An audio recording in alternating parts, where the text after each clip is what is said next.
Yep. Recycling and pastatown, carrying it through. We are starting off right once again with the aggression, the gold burst out from recycling. Pastatown now says, hey, look, man, you don't got the resources to deal with this mix no more. I'm about to go crazy. Yeah, and this is exactly what you need to do, right? Just rush in. Yeah, it's going to whip into a punish. Just rush in, turn it up to 11 right off the bat. Just complete blitz onto Goldlewis. Don't even give him a second to think. It is so funny. Goldlewis has not spent a frame out of positive bonus so far. With the gold burst and now with the wall break, and finally with the death sealed off by the white letters from Pastatown. Yeah, so now we just got to see more of that. I'd like to see recycling. Whoa, whoa! JS getting a counter hit on the ground. Okay. But of course, one of the great equalizers, right, is that 2P. 2P is a great button for Goldlewis in this matchup. Covers so many different options that Millia wants to approach from. I mean, Goldlewis has a lot of really deceptive, really good tools against Millia in this matchup. Like you said, 2P already. You got the 6P to break up the Capel. So many matchup tools that you really wouldn't expect from a character size difference that's this large. Oh, trying to swing with that far slash. Let's see, recycling still unable to really get anything started here. Another counter hit in a quick game one for Pastatown. Yep. Pastatown must have breakfast reservations or something. That was looking incredibly quick. Hyped up on carbs, bro. Oh, but there we go. Behemoth Typhoon right off the bat. Big Millia with that JH cross-up. Millia before and after the GLP-1s on the screen right now. Oh, and the 6P. OTG? No.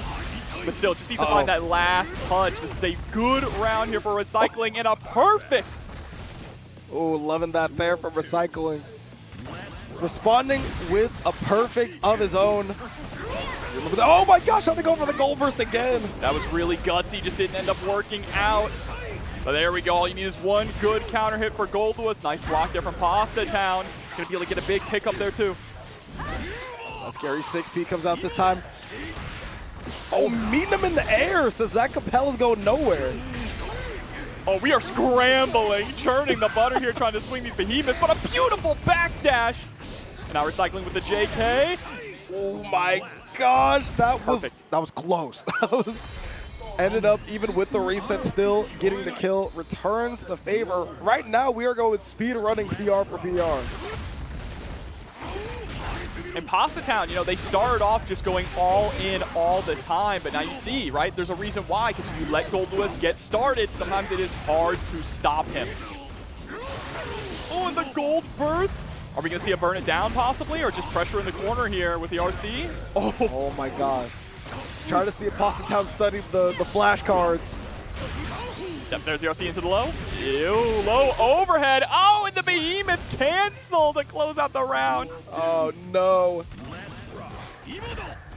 Said Pastatown, did you read that Goldlewis BT counterplay document we're about to see real quick? Oh, a JS there. I wonder that was...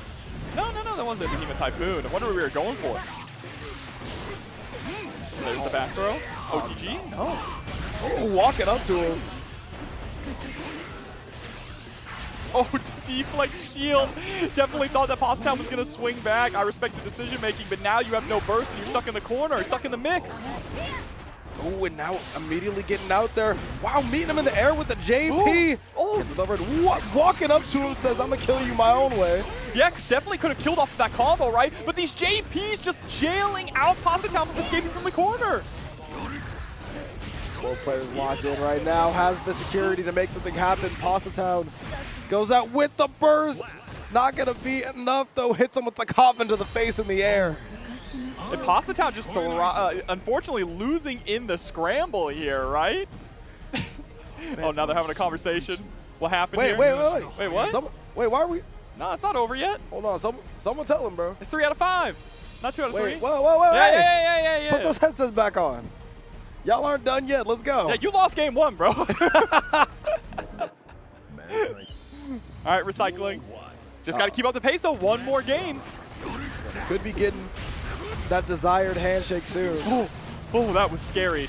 Pastatown, thank God they were not close to the corner getting hit by that 6H. 6-8 starter, not where you want to be. Oh, 2D, not much better, though. And this is a tough scenario, too, for Pastatown, right? When you think that you lost, you've already kind of resigned yourself to moving on to the next game. So now they have to get back in that headspace to recreate that beautiful start that they had at the start of the set. You don't got that same focus that you did before in game number 3. Ooh, the dash up 6P startup got beat by the JD. Didn't even want to test it with the security cancels. Had the security gauge to go for it, but I guess maybe expected Pastatown to go for the FBs instead. Ooh, the delayed overhead, same side. Tricky stuff here from Pastatown. 2P, the universal stop sign. Oh, for the miss on the overhead. Beautiful conversion there from Pastatown. Pastatown has a ton of meter to make something happen. Yep, RC, you got to carry to the corner, try and get the wall splat. And the wall break. No, it wasn't close enough to the wall to close it out, but the throw is going to be able to get the round. Ball doesn't lie, neither does whiff throw. Showing it off there. Pastatown now going up around. Still has the burst as well, but Recycling trying to close it out right now. JD. Ooh, man, that JD so scary to 6P, even if that J is in the name of the move. Gets the cross up. Setting up the disc, into the fastball in the corner, so difficult to block that scenario. Ooh, you're dead. Oh, super dead. Oh my gosh, the damage coming out here now. What's gonna happen with this character? Pretty much the only guarantee is about 80% of the health bar gone, especially against Chipp. I mean, what is it, the lowest health character in the game? Second. Second That's lowest, Millia I believe. now, right? Millia, yeah. Millia now is the lowest effective health. But regardless, essentially a water balloon in a world full of pins and needles. Oh, but the 2D mortal counter right off the bat. Applesauz locked down in the corner. Just trying to find a way to press out, but the Uzumaki barrage is going to score that knockdown. JJnews taking a real patient approach. Realizes that one mistake could be fatal. Oh, too far away for the 2D to connect. Unfortunate. Uh-oh. What? Yo, 6P in the corner? You can see Applesauz is trying to figure out ways to do counter pokes here, but just nothing is working, right? Whether it be the 2K into the whiff 2D, the 6P whiffing, JJnews is doing a good job of just stopping short before getting into those counter poke ranges. Not only the round advantage for JJnews, now playing against the Soul with no burst as well. Still has access to the DP, but that's likewise. Both sides having that invincible reversal. Oh, with the 2K, yeah, recognize they were out of range for the 2D, so try to dash on in. Whoa! Okay. Ah! Okay, able to survive the cross up there. But still not out of the woods yet. Oh my goodness. Was able to get the confirm there with all 3 hits of the Rekka. Now it's Applesauz's time to shine. Tried to take advantage of the RC slowdown, but JJnews returns the favor. And now trying to return this game back to sender. All right, into the RC, double overhead, into the close slash. Might actually be able to close up this round here with the right routing, and that is it, steals it away.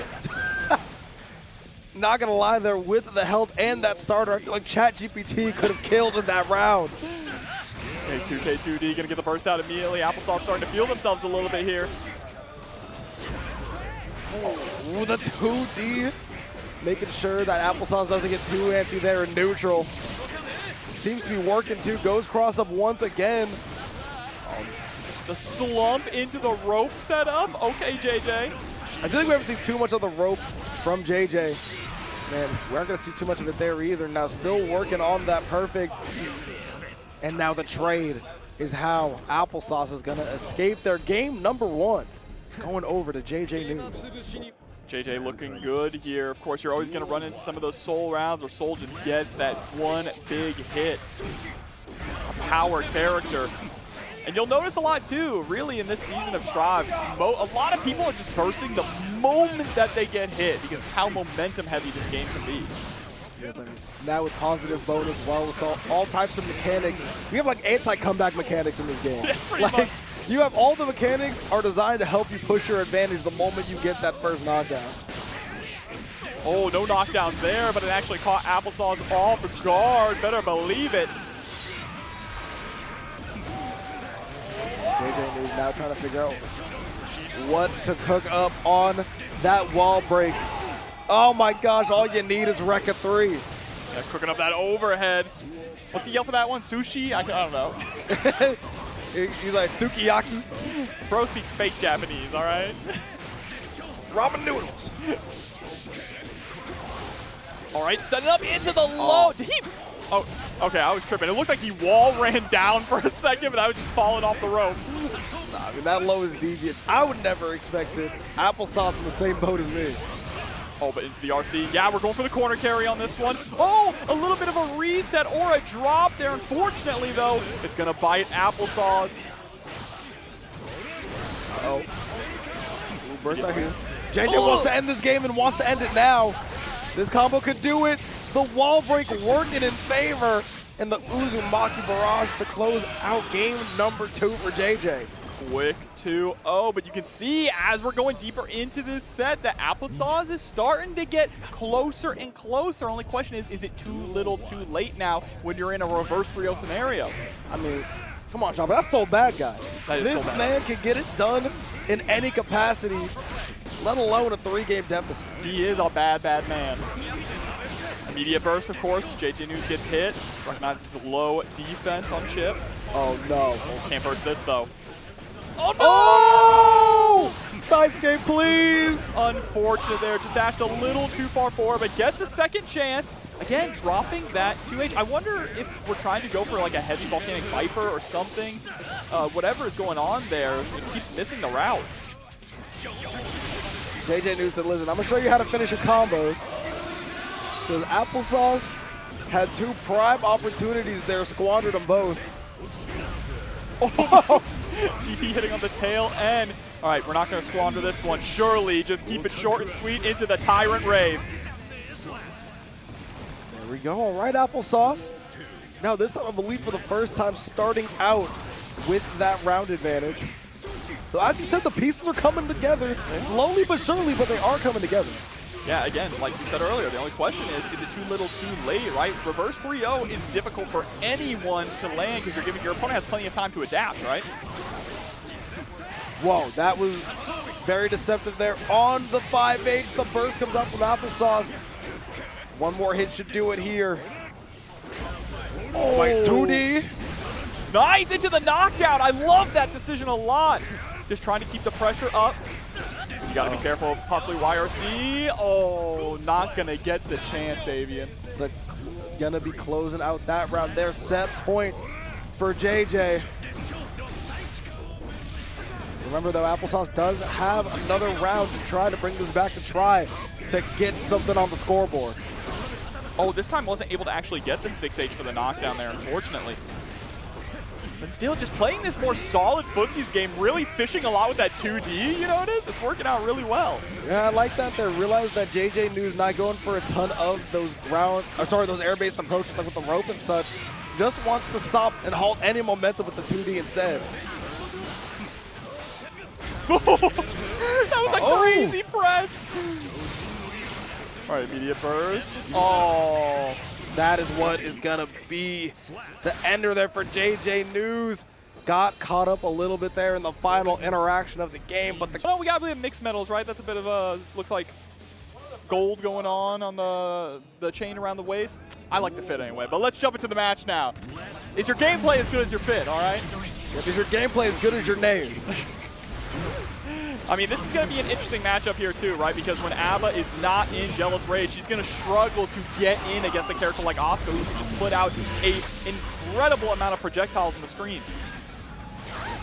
And so far, Jeezi playing the matchup by the book, isn't even letting A.B.A get a chance. Oh, we're trying to cross up there with the wall of cubes. Yeah, but just staying at a safe range, right? And cast in spells. If you're A.B.A, you got to find a chance for the Hail Mary counter, but Jeezi not making it easy here for girlfeet. That's going to be the first round down. Come on, girlfeet, move those feet. Got to get that Jealous Rage install and get in. Yeah, not enough moving and too much looking so far. Jeezi continuing to press the advantage. Now we got the mana bar glowing orange, but no spells to really take advantage. This could be the first real opportunity, but no install. Yeah, no install is interesting. Gonna install here now, but has to get all the way in.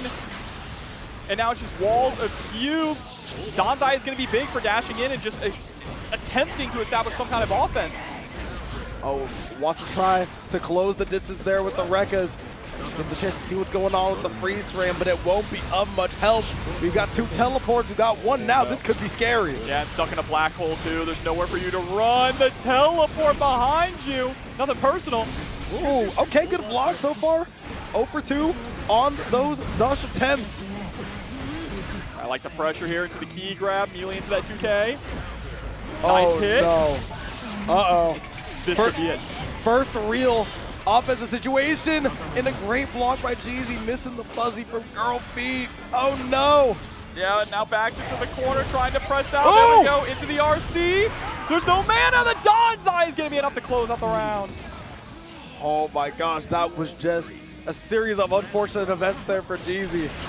Not only did you have the Jealousy Rage A.B.A coming down your throat, but then all of a sudden you have no mana to back it up to play any sort of defense. Again, offense here for Jeezi with that positive bonus. 100 tension, gonna search the deck for some cards. A little bit of demonic tutor action.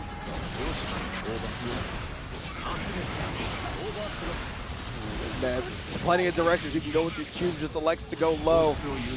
El Clásico, not gonna be enough to kill. Still needs 1 more hit. Yeah, and there it is, just chipping out to take game number 1. That man. Oh yeah, you can see the nerves.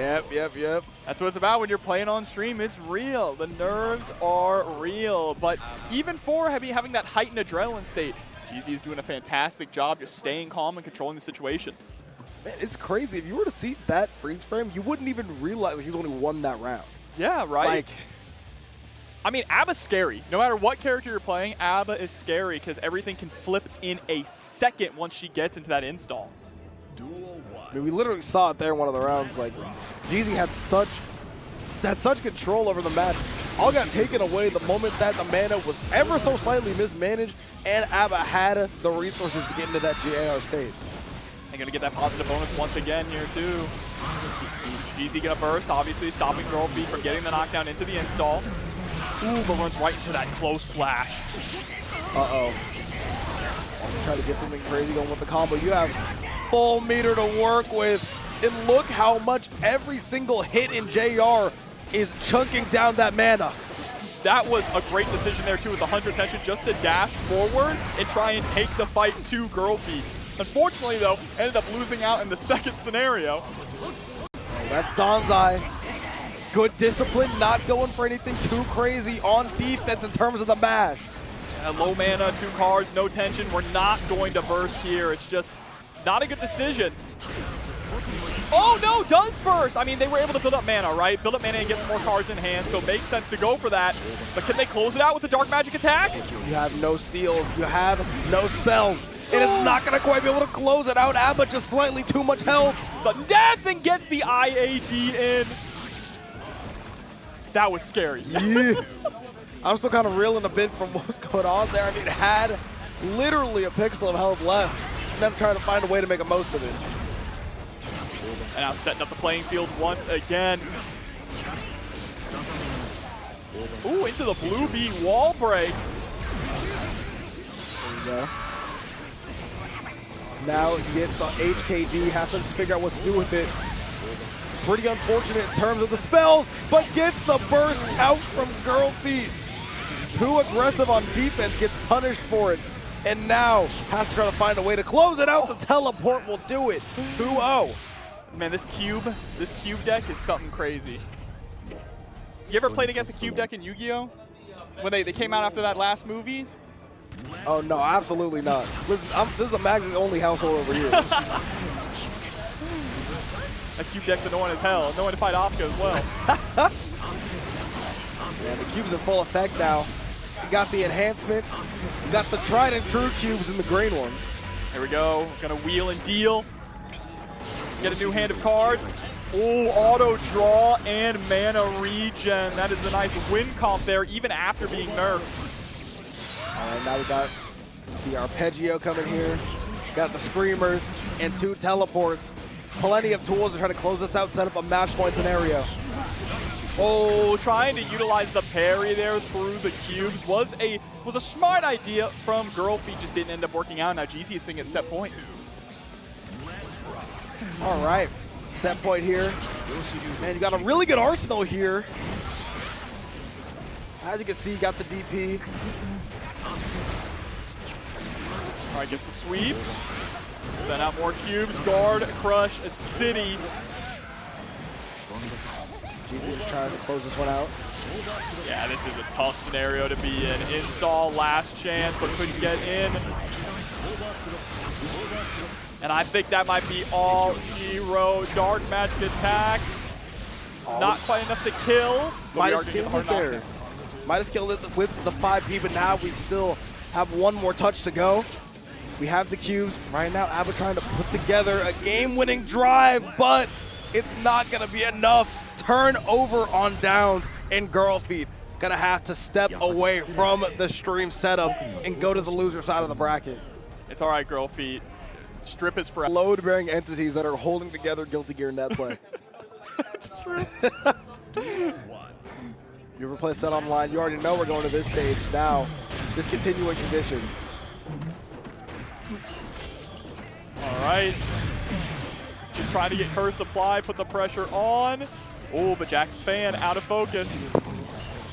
I mean, so far, though, Jack's number 3 fan looking pretty fluid in gun kata so far. Yeah, I like what I am seeing, but gonna get clipped by the 5D. No one is immune, even if you play Happy Chaos. Deus Ex Machina, get that hard knockdown. But Jack having to show off the masterclass so far has barely been touched. Oh my goodness, the 3 paces back as the Finding Legend. Bro, Jack's fan couldn't even clear leather there before he got popped, and Jack gonna get round number 1. And already off to an intense start here. But Jack, once again, showing Jack's number 3 fan why he's gonna stay that way. Oh, catching the curse toss as well. I was going to say backdash, but there's the RC drift upwards to bait out the burst. Uh-oh. Jack, show some mercy. He's one of your followers. Hey, gonna be hitting them with the behind the back. Trick shots going crazy. Jack taking a ton of damage and still doesn't have any of that. Oh, I was gonna say any of that concentration to his name. Ooh, trade there with the J2K. But yeah, rushing in there with the bullets to keep you locked down. It's going to score game number 1 here for Jack. Bright and early. See, they made a mistake putting Jack's number 3 fan on stage because there's no stakes, right? If he wins, he gets the upset, he gets the win. And if he loses, he got to witness a Jack win on stream. That's right, exactly. He got to play against his hero. Jack once again. Off to a hot start, mixes it up there with the delayed 2K, expecting the fuzzy block, and of course has an answer to. And the hard knockdown this time too with that Deus Ex Machina. Catching the back dash with the J2K and the clash. Quicker on the shot though. Oh, cutting off the fuzzy block once again. Jack able to crack those fuzzies for free. Into the RC and another round down. Have all of our sets been 3-0 so far? Yes. I mean, draw! Again, Jack is just too quick. Like you said, fastest shot in the Midwest. It is so funny, even after losing the rounds, like, you can see all 32 of Jack number 3 fans team. It is nuts. Oh, crossed up again with a J2K. Look, we're going to be calling it Deja Vu Machina because you're going to see a lot of it this weekend. Oh, yeah. I mean, you're getting a bit of a sneak peek here. The perfect look at that. See, he doesn't care. All smiles. He gets to fight his hero. He's beaming. What better honor than to get just mixed up by Jack, obliterated by Jack? First man in history to smile while in the vortex. But he's doing a good job, right? You can see the pieces there. He, like you said, he's very proficient in that gun kata, right? has the setups, has the set play. It's just in the neutral game, Jack is so difficult to deal with. And Jack is also feels impossible to open up as well. Oh my gosh, Jack. His brain processing power is nonsense. He goes for the jump, was like, I'm going to meet you in the air, elects otherwise to go and counter the air throw instead. All right, but now Jack stuck in the corner here. Unfortunately, running out of focus. Jack's fan going to get caught too with the backdash from that BRC. Man, BRC always given shades of yellow in the last installation of the game. The slowdown just provides so much value for 50 bars. And Jack's just backdashing all these gunshots too. Oh, and the command roll. Didn't have, any focus to actually go for the gunshot follow-up. Big opportunity here now for Jack's fan. Reset in the corner with that 5D. Deus Ex. Love that there. Stone cold there with the super. As you said, one of many that we'll be seeing for the weekend as these two advance. Oh, come on. Come on, Deus Ex Machina. Is that going to be enough for the round? Oh, took a round against the legend and his hero. Jack's number 3 fan on the board. I'm about to say, he looks less happy that he won a round than what he got beat. He's like, oh, Jack can lose? Oh, man. Oh, no, Jack's immediately returned to the favor. All right, breaking the wall here, positive bonus. Jack is still at set point with full burst as well. Gonna spend it to stay aggressive. Oh, that late roll really delayed that roll through with the instant overhead J2K. Not gonna quite be it though. Oh my gosh, you still have 2 bullets in the chamber. Got the focus up. And the concentration not needed because Jack is too concentrated on the sticks. Takes it 3-0 over his number 3 fan. Now they gotta do a selfie together, right? Yeah, I'm like, now you gotta ask for a picture. Yeah. Can you sign my stick? Jack, please sign the glasses. Hey, that round was fantastic there. It's all right, we love Eno in this house, all right? Listen, that's my character. We kneel for Eno in this house. As I believe me, plenty of people do. Now I'm drinking water, bro. All right. Oh, my God, but the DP straight through the note. There we go. In this matchup, say, listen, is this a button check or is it not? The patience will have you determine that it could go either way. But now the sudden aggression from Kshu really solidifies the fact that he is here to play. Oh, but ducking right underneath. And still going to get caught, though, and sent straight through the wall with the Fortissimo. Love the use of chemical love that we're seeing here from Kshu already.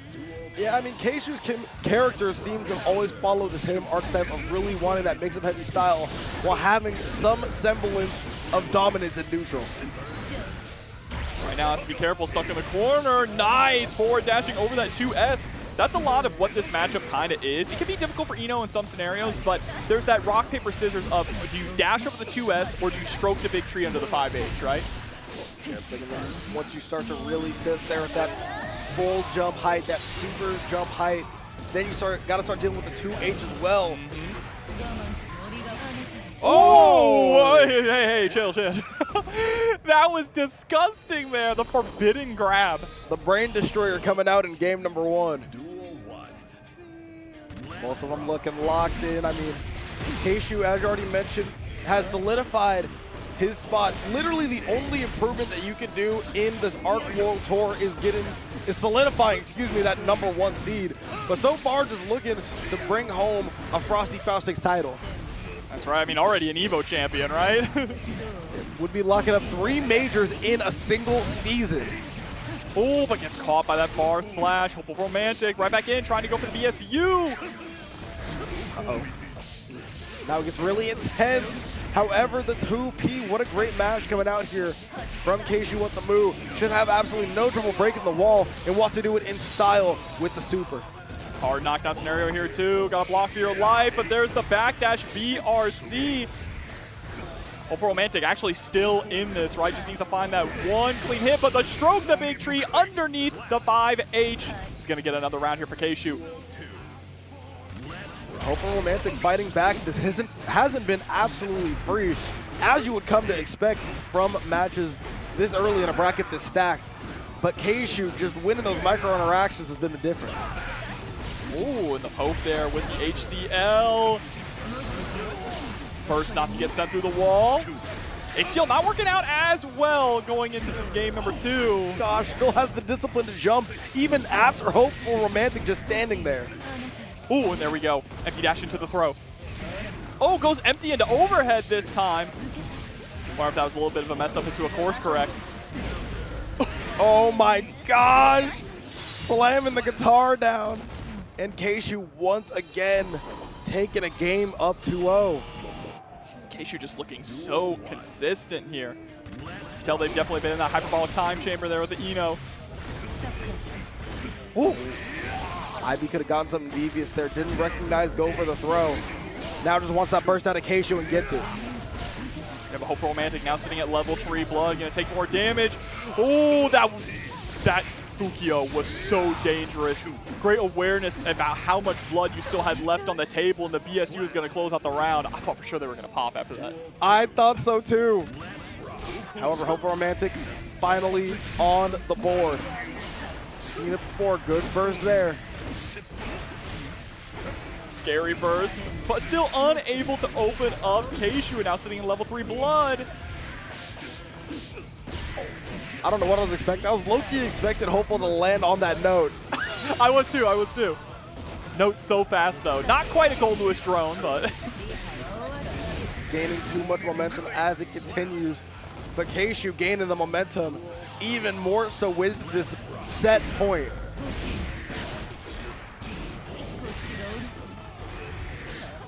Oh, nice press there out of the Mad Love. Great reaction from Hopeful Romantic, able to get the 6K stomp. Oh, big counter hit. Oh no! My! I saw the vision. I saw the vision. Still gonna barely be alive, but this is a hopeless scenario, it feels like, and there it is, 2K. Oh, what a way for that one to end. You saw it too, right? The vision was dash as much as possible, pop blood to fundamentals to push her over that limit. We've been seeing a lot of that, of course, with Simfukai has been really cooking with this character. So hopefully we can see some good play from Caliber up against Daseinologist. Yep. Repping the F-Zero tag. Shout out Captain Falcon.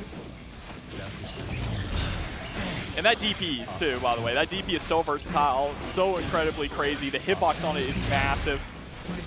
I mean, dude, Unika's kit, I mean, like, I feel like there's not enough we can say to praise how well it's designed, man. Like, there's just so many tools at your disposal.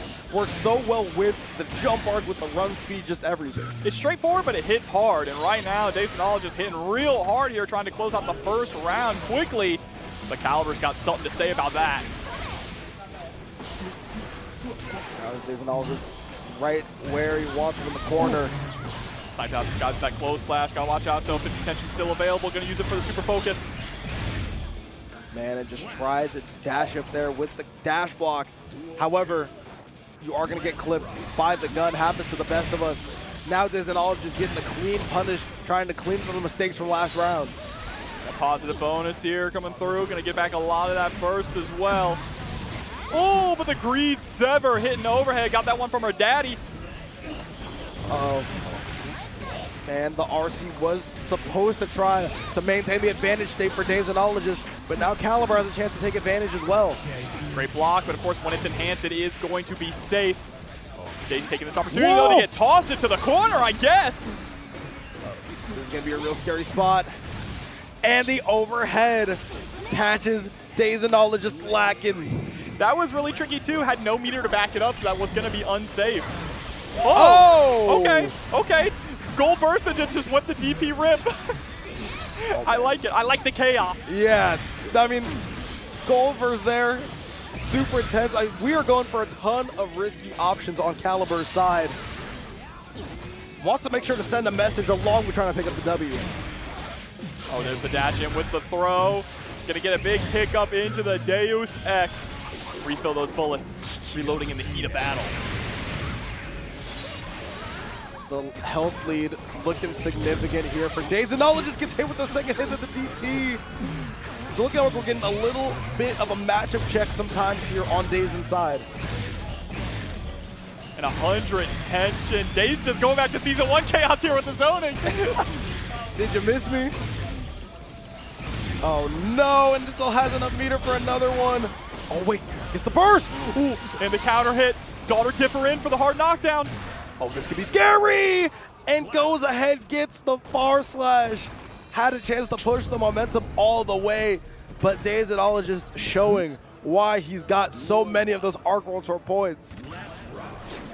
Going straight into the next game here. That was a pretty long game, number one, very back and forth. Caliber definitely had the opportunity to close it out just if they didn't get hit by that far slash. And they blocked the roll through, but did not block the follow-up 2D. You always got to find the silver lining there in the HC pressure, because even if you block it and you end up getting hit later, that's less resources at the disposal of the HC player. That problem is for a lot of players, Happy Chaos is their silver bullet, right? Oh yeah. This character just so difficult to block. 5D speaks for itself there with the follow-up from the gunshot. Still no concentration can make something happen, but a ballsy 2K from Daseinologist allows him to continue. I mean, and now Caliber with no burst and the round disadvantage, it's looking real rough.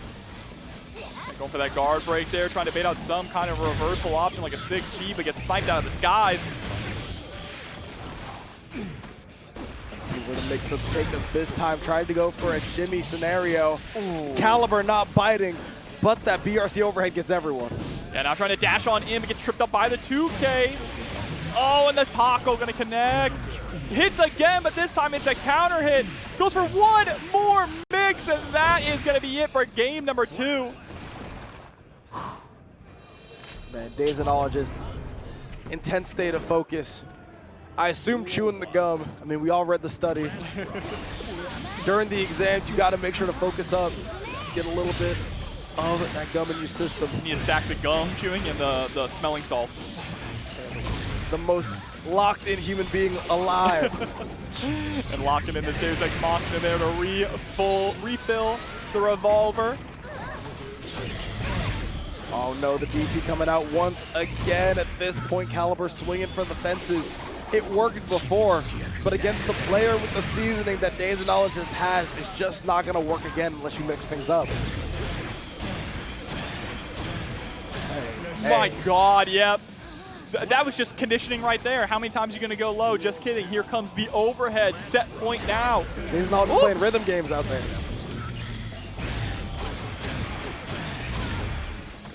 That guard break, point blank with those steady aim shot. Out of bullets. Once again going for the shimmy. Yeah, Caliber recognizing the situation, right? Only 2 bullets, 1 bullet left in the chamber.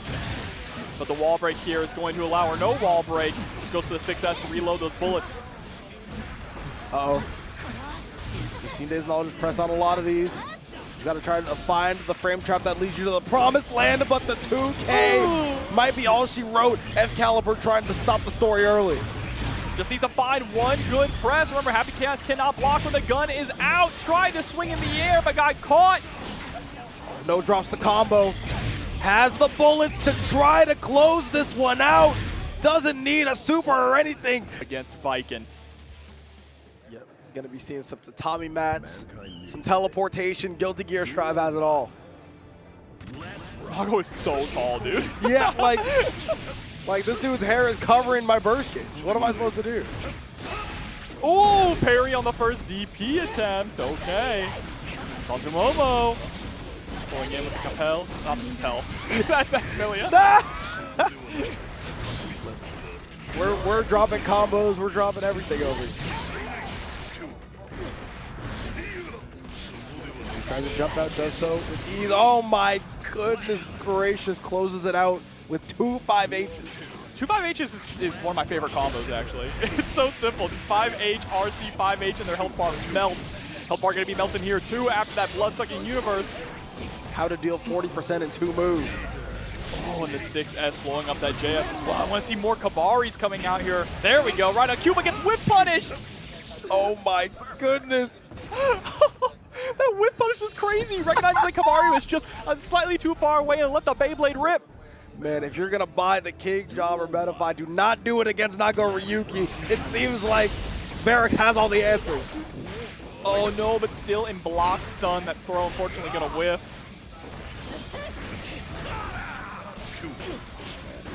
I mean, Verix, though, just such a strong emphasis on the fundamentals with this gameplay. Wants whiff punishes, wants things to be nice and controlled and slow, and then gets to take advantage of it there. I mean, the blood management was absolutely perfect, just barely staying in the range of level 3. He is one of my favorite Nagos for a reason. There are Nagos that go like buck wild, right? Go absolutely insane with the blood. He is so stoic, just like he actually is in real life. He waits for the right opportunity and then pounces. Oh my gosh, you're beyond dead. Yeah, that is game number 2, just like that. Down. Verix with a perfect. I gotta say, talking to this man in real life, it's like, you can tell how he plays Nago the way he does, man. Like, I remember talking to him at EVO and he was like, yo, like, what do you think about Frosty? You going to anything else? And he's like, we'll see how EVO goes. Ends up winning the entire tournament. Nuts. The crazy thing, and I don't know, it's a little glazing going on. I don't know how to describe it, but his Nago just feels like a wall. Like a wall you cannot push past. sanzumomo trying to scale this wall. I mean, look, we haven't even changed sides either yet. Yes! Like, you are not swapping the sides on this man. All right, with the close slash, there's the bite. Oh my gosh, yo, Nago mastery. Repping Senegal with pride. Set point now. Hold on, sanzumomo. Trying to push Verix there to the corner. I like the attempt at the parry. Thought that the second hit of the far slash was going to come out. Uh-oh. Now finally out of the corner. Has Verix there instead. The 50-50 gets everyone. The hard knockdown. Oh, tried to reel in, but here it comes. Whoa, didn't get the full thing though, but got the pickup afterwards. That's nice. Arguably a better knockdown. Sacrificing a little bit of damage for it though. Oh no, missed the far slash. sanzumomo getting one more chance at life. No burst to save you, and the execution slash on the 6H is go. I guess we can have common courtesies. Locked in, ready to get a little bit of a redemption run here at this Frosty Faustings. Ooh, yeah, see that whip on the 2S there? Whoa! All right, let's rein it in a little bit. I know it's early. Map a hunch, gonna get just defended into throw. Okay, Nitro is definitely studied in this matchup for sure. Oh my gosh, you could whip a whole 2S and still the burst isn't gonna come out on top. Now trying to swing, gets caught by the 2K. Into the RC, the fast RC for a perfect. All right, I mean, Nitro already coming out to play. That one was made obvious. I mean, Nitro also in a really sticky situation in regards to qualification. Needs a strong placement here to lock in that final spot. Obby gets the dash up into the back throw. Ooh, crossed up with the back turn. I like that. Oh, doesn't even get a punish. Yeah, nowhere close with that throw attempt, but Nitro closing out game 1. Gosh. Perfect. With 2 of them. He's like, wait. Wait. No. He's literally wait. All right, maybe locked in here now. That was really showcasing how he has been able to take down so many of these major titles. Oh, but there's a flash kick out of the dandy step. Yeah, gotta be careful with that dandy step. Obviously, Nitro gonna be holding down back so often. Oh. Oh my god. Oh my god. Help! Help! Yo, fight back! Fight back! Oh, yeah, try to punch through this. Yeah, one of the downsides about Slayer, always has been a downside about Slayer, but it's even more apparent in this game, is he's kind of on rails when it comes to his movement, right? He's either going to jump in or he's going to dandy slash map a hunch in. There's nothing too tricky, especially since he lost his J2K, which he had in former games. Lost the J2K, and now in this game lost the really intense BDC. It's like you have a lot of tools that you don't have access to in this game. Yeah, used to have the best defense in like all of Guilty Gear, and now it's just this full offense. Fortunately, VeganRoastedTurkey not really able to get that offense going right now, just trying to survive against Nitro. There's the wake-up burst, create some space. Oh, okay, bump ahead counter hit, gonna get the pickup off of this. Hey. Nitro not even wanting to get a single combo. Yeah, that was about to be the pile bunker loops. It was definitely gonna hurt. Just run up the road too from Nitro and gets the kill once again. At least the silver lining here for VeganRoastedTurkey is we did get some damage on the board. We did. And that confirm was actually great too. A great confirm to be able to route that into the pile bunker loops. Loved what I saw. Just needs to find more openings like that. This is a good opening to put Nitro into the corner with the throw as well. Uh-oh. Here we go. 5K to continue the pressure. And now we've got the BSU. Will we get that universe on the screen? It's still in contention. Glass cancel from both players. Goes for the BSU again. That was an insane clash. Flash kick into its late, but the dash up 2D. Nitro's back on the offensive. Woo! Flash kick. Into the run through. Catches with the overhead. Immediate burster from VeganRoastedTurkey. Just needs to find that one last hit. Even across a pile bunker might be a good idea, but just blocks the flash kick. That's right, feel yourself. Oh, I'm not gonna lie, after the pop-up we saw for one round, do not let him take a game. You will see something devious. Okay, there's the throw tech. Ooh, okay. The car bite. Oh, throw again.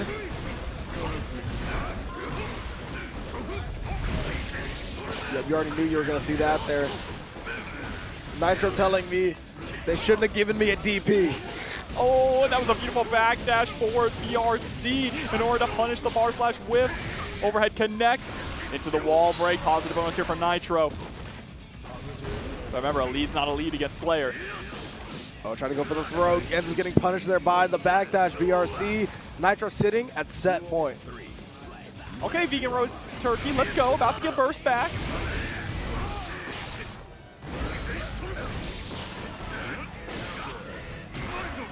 For that throw, but oh, Nitro.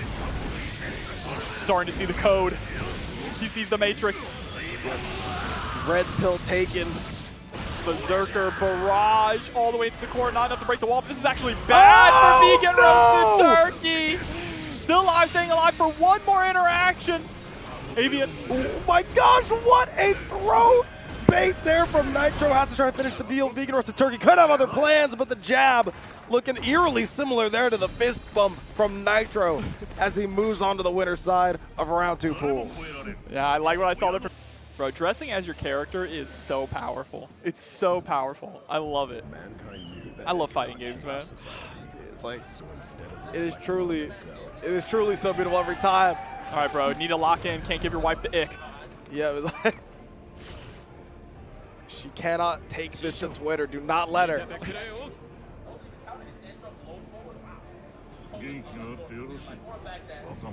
Slayer's so cool. He's so cool. Man, like they can't keep making sick vampires in this game, bro. All right, round start scenario. What's going to be? 5K. I'm so wrong. It was just dandy step right off the bat. Probably thought that Lightice was going to get aggressive. Oh, big whip though on that 2H. CCWes put himself in the corner.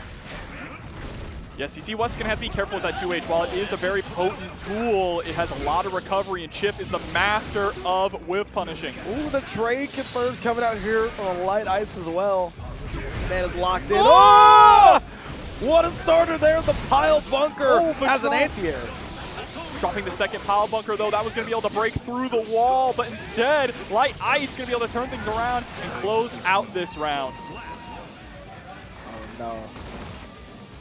Already the shaking of the dome. You know, he knew he had that one there, too. It's just an unfortunate drop. But now back up against the wall. Has to figure out a way to escape here, trying to press that 2K, but great spacing from Lightice. Yo, wants this burst and wants it now. Here we go, strong life lead built up here for Lightice. gets absolutely decimated is what it should be. Oh, and there it is, right? 2S immediately into the cross-up pile bunker. Just keep you on your toes, but throws the Master's Hammer. That's good. Has the counterplay on lock as well. Lightice has 100 meter to his name. JH, a great starter. Should be able to do some damage. Drops the combo, but has 50 meter to try to salvage it. Look at it, it's still all smiles. That's what it is all about here. Maybe fierce competition, but we're all having a good time. Fierce competition and even fiercer hair. Bar slash coming through here as the route start option for Lightice. Trying to be able to break the wall here, the Uzumaki barrage.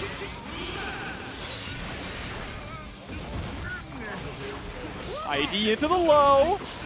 And just gonna try and loop into another wall break, baits the burst too, and that's gonna be another round. Oh man, the perfect now. Lightice has been applying the leather. Belt to ass. I'm saying. There's the knockdown. Oh, 6P on the other side, okay. Map 100 anti-air. We've been seeing some pretty unconventional options to get Chipp out of the sky. There, yeah, Slayer does have decent anti-airs with that close slash and that 6H, right? Those are his two main anti-airs to attach the opponent, and obviously 6P. One of the hard momentum once again. Master's Hammer getting met with the JS from Chipp. Uzumaki barrage to send it through the wall. Believe it, there's the knockdown. CCWes still has burst though, so gonna be able to burst out of this next scenario, right on cue. Ooh, the 6P reactions. Lightice is locked. Bro, he's got the Rays of God on him right now. I was gonna say, I was like, what is that? CCWes calling for the reverse sweep. Reverse sweep, I believe in dandyism. All right, round start, here we go. Far slash gonna hit its mark, pushing all the way to the corner and the bump ahead to get the knockdown, tripping you up. 2H hits. Oh no. Into the pile bunker, break the wall. Okay, Wes. Wes said you only need one. Every single one. Oh my goodness. Yo, we got the whole Guilty Gear cast in the back. Was that Axel low? That looked like Axel. Looked like Guilty Gear 1 Axel. All right, there's the burst immediately. Goes for the IAD, a bit of a trade scenario here. Up on the rope though. And look at this, getting sent straight through the wall. JD gonna hit its mark. Lightice trying to continue this domination. However, CCWes not too far behind. Catches him with the Master's Hammer. Oh, but the backdash there into the RC. Don't burst. This burst might be the last thing you do. Oh! No! Okay, it's all right, it's all right. Reeling it back in. It's okay. Still in this, the dandyism is still alive. Just trying to go for that far slash there. Burst is gonna get popped immediately. JS! Ooh, JS! Master's Hammer throw once again! So good at that counterplay. There we go. JD to close that one out. Now once again, his life lead should suffice. Oh, the clash! The clash with the 2H! We're just mashing on the 5P though. You could tell that CCWes wanted that burst bad. Oh no, the pile bunker completely gonna whip. And now, Lightice trying to take this back and forth. And the match ends exactly how I like my coffee, with Lightice on top. That maximum Chipp super there at the end. You see a sword, you see the walk speed, and you see just a calm and collected demeanor now showcasing itself with the new game plan that's been instilled here in this latest season. All right, round start, just trying to go for that 5K, low risk, but still gonna get caught anyway. KosherSalt pushing the pressure into the corner. Kosher is looking real good here, has been controlling the neutral against a character who is literally designed for it. Yeah, we talked about it earlier in this bracket as well, right? One of the reasons why this matchup can be difficult for Nago is just how fast Giovanna is, and the fact that she is also a whiff punish monster. And Nago, obviously, far slash, 5H, a lot of recovery on that. With him being a big body character who can't really escape that well, not the fastest movement outside of using blood, it makes it difficult for him to play footsies with Giovanna. Yeah, it's like, I mean, then not to mention you also got like the, as you said, the 2D on deck. So many options to crouch underneath those buttons like the far slash and 5H. On defense here, it's about just trying to pick your moments to press out with something like a 2S or that far slash. You already know how this damage is looking. Yep, spinning dog kick to break the wall and get the hard knockdown. But Envelop absolutely still in the lead here in a big way. Just needs to find 1 2S 5H and the round's over. Need the flex shield to get out of dodge. Like that, this is plus. Unless challenging the plus with a throw is insane, and it ends up paying off so well for Envelop there, getting that round. Ends up working out. And as you said, able to push advantage incredibly well as Nagoriyuki. Trying to press, but gonna get tossed into the corner once again. This is gonna be basically Envelop's home for a lot of this set. Having to figure out how to poke out of the corner and establish some offense.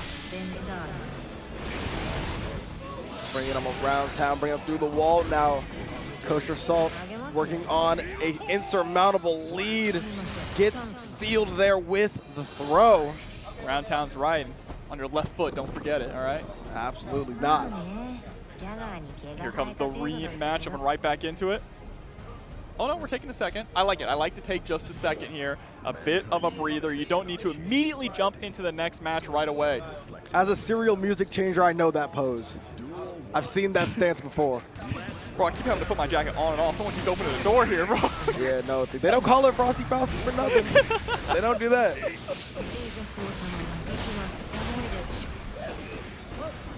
Uh-oh. Yep, into the BRC, able to hit the low. Oh, you can't fuzzy that. That second hit of the 2S is the enforcer. If you try to go for the high then low, you get hit by that, and you get hit by a master starter. Yeah, the multi-hits are so good in her arsenal too, but there's a nice press out from Envelop, gets counter hit close slash, and forces the burst out of KosherSalt. But 2D, the downward dog underneath the far slash? Okay, then KosherSalt goes ahead trying to pick up a second game. Envelope still seeing some signs of life here so far. Can't count them out just yet. 5H, 2S 5H again. Look at the chip damage, it's adding up. KosherSalt with no tension whatsoever to speak of. And Envelop gonna close out the round. It is so hard to make a comeback in this game when you have no tension. No, I'm saying. Here we go, Envelope. There we go, catching the back dash this time. Good jump out by KosherSalt. Gets the reset with the flip kick starter. Okay. Gonna try to keep it going here. Just wants to go through the wall, and for good reason. Not too much blood to work with. Doesn't quite need it. No, and gonna block the spinning dog kick, but that's 100 tension, meaning immediate RC into the low. Good patience here from Envelop, but he's gonna get caught. Burst is blocked, and that is gonna, whoa! Okay, that is gonna be it, Avian. Oh man, KosherSalt scaring the Masters there. Now up 2-0 over Envelop, however you want to say it. Regardless, it's looking like a dominating lead for KosherSalt. I didn't even wonder, it could have been Envelope, right? Yeah, you're saying Envelop, I was kind of running with it. I saw Envelope, I was like, you know what? Schrodinger's name is here to stay. English is a language. Homophones, homonames. Oh my gosh. You got a name for this? Destruction. That's the name we got for that one. The perfect. All right, Envelop trying to bring things back. Goes for the Beyblade right there around start. Immediate burst from KosherSalt, recognizing the danger, but sniping the spiral arrow? Okay. Now that Fukyo spacing was immaculate to get the far slash punish. Now KosherSalt making Envelop pay for his crimes, had the trade, but there's no real way to get a combo from that. Hits the replay button. Hey bro, 2x KO's that way. Oh, and there we go. Gets the dive kick super. Nice little chunk of damage there, but more importantly, getting that knockdown, baiting the burst, and it's about to be set point here now for KosherSalt. Man, not only the set point jobber, but the set point with no defensive wiggle room here from Envelop. This is the last set of our block, too, ending it the same way we started with Giovanna versus Nago. Only one strong hit away after this combo for KosherSalt to go ahead and try to take it. You have 100 bar. Once again, the spinning dog kick. And now trying to close it out with 50 tension in the dream. More mix-up opportunity. Got to be careful about how you're going to burst here. All right, burst is able to come out. Gets the clash, the counter hit. Ooh, close flash was there. KosherSalt now only needs one more hit to try to take this envelope. Might have other plans. YRC should be enough to get the plus frames. No combo there off of the 2S. Once again, calls KosherSalt out. Goes for the throw. Ends up taking advantage of the mistakes. And both will mix you until you drown. I don't think it's a button check. I think we're just getting right into it, Zara. Yeah, I believe they've been warmed up for quite a while, waiting for it, just like all y'all in the chat, hanging out with us tonight. Already has Tempest in the back corner here with this Millia. Nice jump out. Risky business. Obby not able to hold down to this advantage position. I like Neutral actually interrupts the eat of the mini Faust. We still have it in the back pocket, though. We're going to see a wall break. Yeah, spend the meter, cash it out, try to get back some of those resources in the meantime. Get that little bit of positive bonus here. I'm shocked that we didn't opt for super. I guess we didn't believe we were going to get that shatter off the bat moon. Would have been a little close. Massive counter hit here up the close slash. We have that mini Faust on deck, as we mentioned, but the YRC is not even going to give A.B.A the opportunity to get it done. There it goes. Keep you locked in with mini Faust again. Command grab, and already things are ablaze. How do you solve your way out of this one? You gotta try your hardest to fight out. Unfortunately for you, A.B.A is locked and loaded. The flick of the wrist is gonna end the round. Have plenty of resources to try to survive. Some chip damage there. Maybe it was fishing for YRC opportunity, but that mix could have been way worse of a punish there. Obby quickly ejecting that burst. Ryan now Tempest putting pedal to the metal. Unfortunately, no fear in Obby's heart. Close hit. Stagger, what a 2K. Denying the jump mix up here. Disc, the push back for corner. Tempest, relentless in this corner here. Ooh, such an unfortunate whiff. Get yourself back thrown. Turns down. Mix opens up here. That was supposed to be a jump out opportunity right there. And Dobby denies it. What a closeout for game one. Yeah, pretty dominating lead we see so far. 1-0, no rounds lost. Yeah. Going back to the character select screen, definitely a skill I love seeing characters use, right? The character select screen, switching to the Leo White Fang, or just taking a second to get yourself a little bit of a breather is so broken. Yeah, honestly, going for Leo, I think makes a little bit more sense out of this one. The way that we're trying to escape out of corner situations. You got an idea of how Obby wants to lock you down. Flash kick is certainly going to be a threat for some of that pressure there. Trying to go for guard point off heavy slash, not going to work out. Massive counter hit with a wild assault to push for corner. Oh, I like this nice 2K. Reverse the situation. Now A.B.A.'s into the corner. Ooh. Backturn slash turbulence for the heart. Well, this is a light knockdown rather. Let me not get ahead of myself here. The items. A bunch of tension on Tempest's end. Very fascinating. We go for the bomb bag, right? So you move the camera off field. You have to deal with the bomb that's already down. Blocks out the deep. He tries to bait out the burst. We wanted it so bad, but instead we have an ignited afro. It's gonna detonate any second now. What a 2K! You're not stopping the 2D attempt. We are not gonna get this burst at this point here, so you may as well send it home. This could cost you a round because of that. Honestly, so I respect the one where we had the Afro on fire to burst bait because you had at least that combo breaker with the Afro explosion to follow up there. But after that, once the resources are not... You shower saved your life. You were insanely lucky, Obby. I was setting up where I guaranteed that Tempest was about to take the dub, but RNG saved you today. All right, mix. Back is to the corner. Hammer is locked and loaded, but that 2D is definitely going to put a stop to that. Back turn. Oh no, gonna get blasted right through that wall there. Good resource set up here for Tempest with 50% tension, upwards of 100 with that positive. Expect the range, but the low. Set up a little safe trap once again. PRC to save ourselves from getting punished on that whiffed command grab. And what a bait on the super. So that's that safety net. That 100 tension coming into play here. Oh, I bet we want to drift for that one. And oh my goodness, he blocked the back turn slash, and still the onslaught cometh with Tempest. Prominence Burn is primed and ready if we get the hit. Oh, beautiful. There it is! Oh, beautiful blocks, but eventually you're going to get opened up, and the super is going to come through to secure that round for Tempest. A little shaky. Let's see if Obby can still close it out for game number 2, or is Tempest going to set the pace? Back turn, not option yet. Does go low again. Counter hit burst. Does not want to give up this corner. Yeah, we have that extra tension to fall back on in case we want to, do something like that, right? Red RC to maintain pressure. Look at the risk. We are seeing the yellow caution signs. No shot. The hurt box saved the day here for Obby. Dobby going to lower this risk gauge. Keep things locked down with that meteor shower. Plenty of resources as well. Another snip. And we have a ton of meter to back it up. Super coming full circle. Your shins are going to be shattered in just a second. That should be close enough here. Just one more interaction. 50% tension on both sides, but it's a tall order. The JD safe jump. It's going to be more than enough to get Obby Dobby's second game on the board. Tempest is down, but not out. Leo Wiper could definitely make this happen. Let's get that 2-beat interrupt. Take a quick snack of the hammer. That'll be useful later on. Okay, so that 2H is coming in clutch to just poke out at these armor tanks.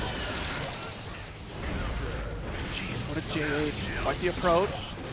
I'm just back and forth in these corner positions here. And appeal. I can't believe it. Yes, sending out the flash kick. You can hold 2 and you can hold 8. You too can be a god on defense. That was insane. Not only that, but we just did a 2D over the banana peel. Yes. So whether or not calculated, smart play from Tempest. Tap dust, we can extend it further, but man, this tension pulse, not gonna get a lot of resources back. Yeah, but you do keep the corner, which arguably is pretty worth it. Gets the YRC out from Obby Dobby now. No burst gauge at all here. Can't use it offensively or defensively. So close on the 2D, the side swap, great blocks from Obby. Oh, we'll take trades like that. Off a light hit, we'll absolutely take those trades. Yeah, what a way to steal the round from right under Tempest's nose. Heavy with the guard point though. Bomb bag, and look at the range that we got. Massive counter hit off another heavy slash. All right, there's that 5H coming in clutch once again. Oh Lord, the back turn offense is so relentless. It's so scary. And, oh, that's a big reach. We have resources. Keep it safe though. Ah! What? Oh no, the charge. What? Yeah, don't burst that. Just go next. Go next. You gotta hold that. Obby can't even believe that. Are you kidding me? And a 2D to punish the whip to 6 feet. Oh yeah, this is Pool's game, and I'm loving this so much. Block the turbulence. Oh, Still gonna take our turn. That's crazy. Overhead block. It's gonna be Faust's turn yet still. Let me turbulence with a prominence burn for hard knockdown. Tempest looking crazy right now. Yeah, just regaining some of those resources slowly but surely. Obby Dobby put one interaction on the table, and the back throw is actually going to pay in dividends. All right, no need to burst bait quite yet. We gotta wait for a couple more interactions for Tempest to feel threatened to do it. Nice, 2K, full screw, watch it. Oh. Teleport!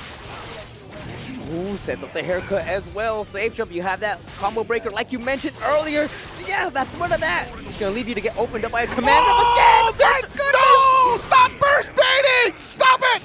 It's never happening. Tempest is...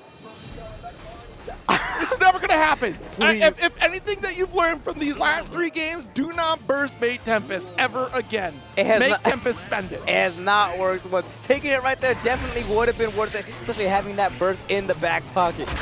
And Jesus! Wow, what? Here's a free snack with a hammer to your face. Man, that sound was chunky. Did It you hear was that? definitely devastating. Like you broke his jaw. All right, RC, just a chase down, just a 5K, kept it simple. Dangerous territory behind Leo right now. Tempest gonna push for east side of the screen. Oh my goodness, is that 2H coming clutch again? And the burst bait, it finally happens. Yes! 3 whole games of Obby Dobby attempting to burst bait and finally gets rewarded. Oh, it doesn't kill yet, but the OTG afterwards is going to secure the round. Obby, one more round needed. Dive kick. Mix, corner carry. Knocked at the wall. What a flash kick. And see, that's what I was talking about. Once we did this character swap, you're going to be able to punish back out of these corner situations here instead of let Obby bully you. 2D. Avoiding the bomb. Just wants a little bit of movement. Oh, what an RC. That works out splendidly here. I feel like we wanted to get YRC instead of the blue, but that, look, I'll take blue all day if it slows things down and I can punish the back turn side swap. All right, returning to neutral, but Tempest is gonna dive right on in, not wasting any time, gonna break this wall. Surely it kills with that extra little bit of wall break damage. Tempest, okay, momentum shift. All right, at 2H, just an extended range. Counter hit, small little combo, take it to the corner. Unfortunately, 6P is gonna say no to all that, slap the problems away. Mix. Quick little RC and a snack of a hammer. Let's not forget that tool has a lot of versatility. We might not get to use it. Tempest already smothering the corner. No super for hard knockdown, but look, we are threatening, tying up the set. Yeah, I like that. Just waiting patiently for the Scarecrow PRC to dive kick, or excuse me, to flash kick, I should say. And Tempest, just like that, that momentum is coming through, tying it up 2-2. One more game to take it all. I do like that. We've seen it a couple interactions there after the shatter where Tempest just holding down back, waiting for the next interaction from Obby. Oh, but still hook, line, sinker. A little quick on the swing. Oh, man. Oh, wait a minute. And Mini Faust, come save the day. We did get Trumpet, but not enough to continue the combo. Oh no, watch the dome. Tempest is coming in full force. There's that super once again. Hard knockdown, positive bonus incoming. 5K. You know, it's a little misleading because it's such a good advancing normal for Leo that we had the 5K to close it out. Backdash away. JH, no anti-air from Obby. It's the burst out from Obby though. We know Obby loves using that blue wild assault, especially to continue the combo and just maintaining pressure. So now we got to see how we're going to play this potential final round without it. What a flash kick timing right there to get the vulnerability through the meteor shower too. Nice, what a bait on the DP. Unfortunately, not the biggest punch, but we do get 2 items out on the board. And there's no stopping. Tempest, your life is bleeding away. And a pretty late burst, so this is actually good news for Obby if he can finish it. The hammer drops. Doesn't block the left-right. Oh no. There's not enough resources to kill here. Just be patient. Beautiful block. I like the YRC return to neutral. There's that wild assault once again, but the flash kick coming through. Block for your life. All right, we tried to press a button on the pass through here. The correct one would have been the throw. Oh my goodness, just like that. The projectile coming full screen, and Obby running straight into the Tempest, bringing a lot of favor as of recent, right? Yeah, creeping up in these tier lists, I have been noticing. Everybody trying to be like Daruino, that's all. Well, Daruino's a beast, so of course. And no button check, I think we're going straight into it. Psycho Crusher, what a wall break already, and half of your health gone in a blink of an eye. Jeez. Low profile of the chemical. Watch it. Massive dive kick, but no anti-air. Beautiful tech. Yeah, beautiful tech on a throw with a far slash retaliation. Ooh. Quite an answer to Tommy Matt there. M.C.Chuckles caught in the back foot. Noduy is definitely running the set right now, and I feel like M.C.Chuckles might not be ready for this caliber of play. I was told earlier today, Eno is a movement champion, and you're definitely seeing it so far with Noduy. When you have a character, so this is where I would love to see Tempest, right? In terms of being able to reversal some of this pressure. If she flies in, then I got Flash Kick to back me up, and Baiken will have to try to figure out some of this block potential. Nice air throw, because we do have parry, so we end up getting those block strings through, but it seems like Noduy just has the answer for all the in-betweens of this matchup here. Yeah, not even attempting to burst bait that even if we had the meter, just gonna save the rest of it for this reversal super to take game number 1. That was, oh my goodness. Yeah, that was prime Ino game. That was just all yeah, Ino. that was Like, just no textbook. Yozansen was played out from Baiken whatsoever. None at all. No parries, no nothing. I think we misplaced that tatami mat. All right. Still was able to turn around in time. 2S counter hit. Stuff going in with that overhead. Yeah, I like that set down. No, that's also really going to be good in this matchup, right? You have that projectile out. Baiken can't quite parry that on its own. Right. And then trying to find the timing to get some of this dash pressure coming from Ino to get a parry like that is so tricky. Yeah, just like right there, right? We saw M.C.Chuckles is trying to parry out whatever Okizeme was coming, unfortunately. Ooh. Did get baited. Yeah, trying to go for the JH. That stroke a little bit further. Get the wall, get those resources back. You already know how it is. Man, look at this. I like this. Just farm in time. Just wait for that tension to just fill up. If you're M.C.Chuckles, what are you going to do when your parry gets baited once again? This is really tough here, because what does M.C.Chuckles do? We're trying to lock down Noduy, and we're playing not only just a distance game, but just like once M.C.Chuckles makes a mistake, we close that gap. Just classic Ino pressure does go for the empty low to finish it. Yeah, lots of potential drops, or lots of drops. Could have killed a little sooner, but hey, maybe it's just a mental game. Playing with your food. Want to play with your opponent's heading going into this game number 3. We get the overhead once again to start things off. Yeah, this is the unfortunate thing, right, is that Noduy is recognized that you take a ton of chances because M.C.Chuckles has not found a way to kind of control the pace. Break that wall, get that super once again. You already know what the situation is going to be. The low, tough call here. Kabari not opening up. Let's get the tether, but no back throw. Oh, this is brilliant here. MC.Chuckles going to try to make the most of this. I like that. I like that attempt to burst bait there, right? Your opponent has so much momentum, they might use that burst really there. It was a great way to play it, too, because you could still combo right after. I think that's the most important part. If you're going to burst bait, it's always ideal to do it while you can still pick up a combo. Yozansen finally coming through. I think that's the first one we've seen this entire set. You might be right. And look, it already worked. Had a burst. Didn't want to take all that damage, but that 2H actually worked as an anti-air. Backing off. Oh no, this is a devastating counter hit and a devastating drop. Extra fights its mark. Gonna break this wall. Not much we can do with it because we had no meter.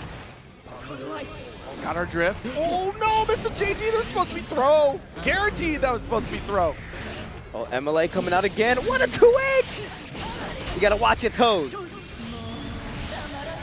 right, good recognition that it was the super, but no opportunity to escape. Noduy gonna take it 3 approach the neutral, right? But in this matchup, Gio, I feel like, has a lot of great advantages to low profile, some of the reach that Leo has.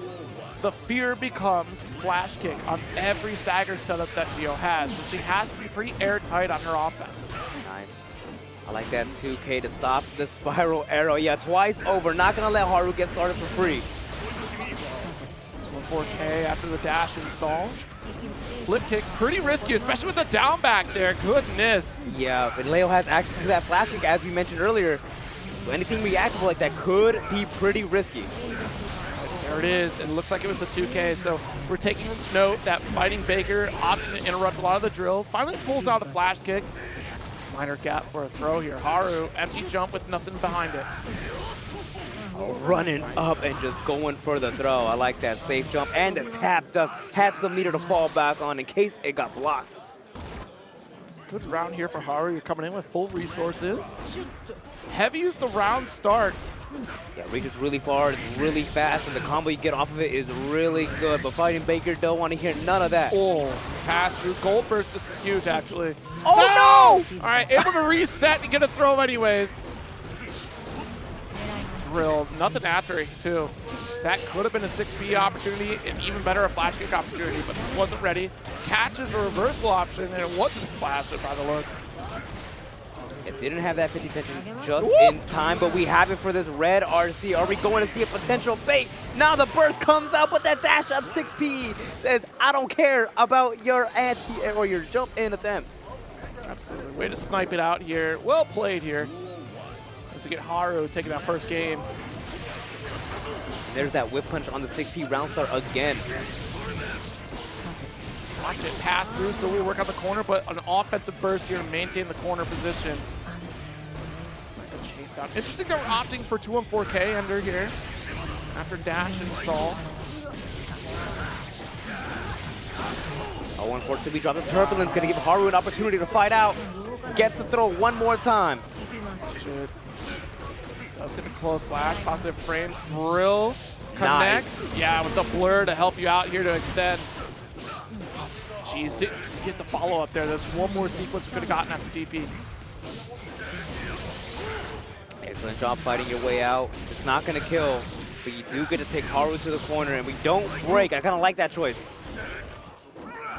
Dance though. Heavy? Are you kidding me? With dash install, this is death. Oh my goodness, yeah, you were mega dead. No burst on the table, no opportunities to fight out there. 6P, beautiful stuff. I'm trying to keep the corner again. Wanted to catch the landing frames there from fighting, but a little too early on the startup for the 6P. Burst. Ooh, that's a far reach in the 2D. Probably expecting the chase down coming from FightingBaker. He's dominating this corner position right now. Oh yeah. What a good round from FightingBaker. That overwhelming offense is coming into play as you saw right then and there. Full burst on the table. Haru have to fight back a little harder to get his back. Stealing back the turn though. Got that 2D to lift off with 2D from Leo. The corner carry right after the side swap. Good play to push out from YRC. Nice. Yeah, gets the run through. Yeah, turbulence to end things off. No, actually. Yeah, gets the wall break. He's gonna refill some of those resources. Haru. Things are looking pretty bad. We do have burst on the table. We can get a single hit. No burst here. Kind of darned if you do, darned if you don't. Could have spent the burst on that turbulence sequence, but unfortunately falls down with the burst bar. And that's the one thing I've noted for this fight, though, is that Haru not quite ready to catch these pass-throughs. Been caught in the corner, not expecting it. No throw, not even a 2K attempt. See, once again. Yeah, there's that one thing you were just talking about. Gets the burst out from FightingBaker, though. I like that Sparrow Arrow. Go through that projectile, munching on through it. Quick thinking here, but got to be careful off that. DP. Nice, nice, nice. Yeah, this routing gets a little flubbed a bit because it was the far slash instead of close. Could have got a little bit more damage if we got the close sequence. Yeah, but we all got the reward just the same. That wall break positive bonus, and we are just trading. We are fighting back. It's a slugfest. Next round, see the heavy start, but a quick 2K interrupt. I'm very intrigued by how that hurt box interaction worked out. Like that flash kick. We want to deal with that offense from Haru. Stuck your hand out with the 2K. There's our burst. Oh boy. Careful. 2D is the connection here. Looking for the big counter hit is FightingBaker. With the chase down, we should be able to put a round on the board here. Yeah. Doesn't quite get the hit, but the chip damage was more than enough. Okay, they're going back and forth here. Look at this. Indeed. I mean, again, similar play styles, so. Ooh, quite the flash kick there. Again, the down back I talked about at the top of the set here. If you give Leo a moment, that's going to be a flash kick during some of these Giovanna sequences. They have to be airtight. Hang it off with that hard knockdown. Yeah, gonna get the wall break. Not too much you can do with this because you don't have any meter. Yeah, that was already active. Trying to sneak in for a throw, which would have been great. 2S. Does get flipped. Could have set up the 6H for hard knockdown and push the corner there, but opted for drill to still get the plus frames off of it. Oh, man. Nice! Fear in Haru's heart, but that 2D still comes out and pays in dividends. Very scary on that full screen drill. You got to be so careful because that's massively 6P'able. Could have been a flash. And here we go. 2-1 lead right now for FightingBaker as Haru tries to piece together a path to victory. Oh, nice. Overhead C, caught looking at the back turn stance sequence. Yeah, FightingBaker trying to fish out for that burst bait. It does come out eventually. Yeah, that's so late though, so you better make this count. No, FightingBaker just saw an opening and is taking advantage. Are we going to break the wall? Yeah, I like this, right? Even if you don't end the round right here, you're going to build some of that burst gauge. It's very crucial. Dash up with the 2D, going to get caught. Look at that match point right now for FightingBaker. Oh, that was punish opportunity, but too far away to do anything about it. Could have done a dash up 5K to get the pickup. The flash kick is already prepped. You're going to get the full wall break. Unfortunately, does not get the super to come out. Block, watch it. Max range on the 2D. Great call with the 2K. Just go for the safe jump YRC. Get off me, don't want to do any of that. Wow, what a scary press there, especially with the blue wall cancel. Was definitely expecting a YRC, but Fighting did not put anything out there. Watch the flip. I can't believe it. We've been flash kicked so many times, we still have the audacity to do it. What a throw. Yeah, the back throw, that was lethal, leading into the run through one more time. Nice little pop off. I like that. FightingBaker taking it over Haru 3-1. Yeah, great play here. Honestly, the run-throughs were definitely the problem for Haru there, time and time again. Should have been run-through throw, should have been quick 2K. It's a photo of a cat. Oh, it's the cat cam. Okay, oh wait, are we? It is an live cat cam. Hello, kitty. Victory lineup. Yes, but we are going to have to build our way back up there. Right now, it is time for pools. Charms versus FatedCrimson. And she gets us started with the counter hit bar slash to set up the unholy dive. Back off here, Charms with the Xeno, of course. Nice dash in. Actually, very good pull. It gets the burst off pretty early on, but I like it. Using it offensively just to try to create that distance. And you're seeing it pay off right now, right? Just playing more to that space, and the Charms going to use that red Wild Assault to just make her way in, breaking the wall with the super. Shatter. Still about even, honestly, but with this 2K pickup, another Shatter opportunity. Oh no, I like that. Actually drops the combo just for a nice little high-low reset, guaranteeing that we kill here with the super once again. Charms, what a dominating round. So, we'll try to sneak in with the chemical. The Grave Reaper is still going to connect. Nice, I like this. Backing up, just playing to your strengths, playing for that distance. And Charms is doing such a good job at maneuvering around all these projectiles on screen.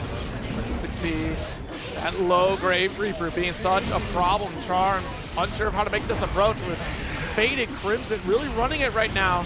Much better than we saw in first round. Ending it off with the super. Already have bursts on the table for both players. It's going to be a nail biter going into this final round. Alright. I like the defensive approach there from FatedCrimson, just backing up. Nice. Got the 2S. Yeah, the immediate burst as well in the side swap. The teleport. Oh, that was so fast. Big swing. Oh, yeah, a couple ground bounces there. Made it a little misleading how we could get the shatter, but able to pick it up with a super.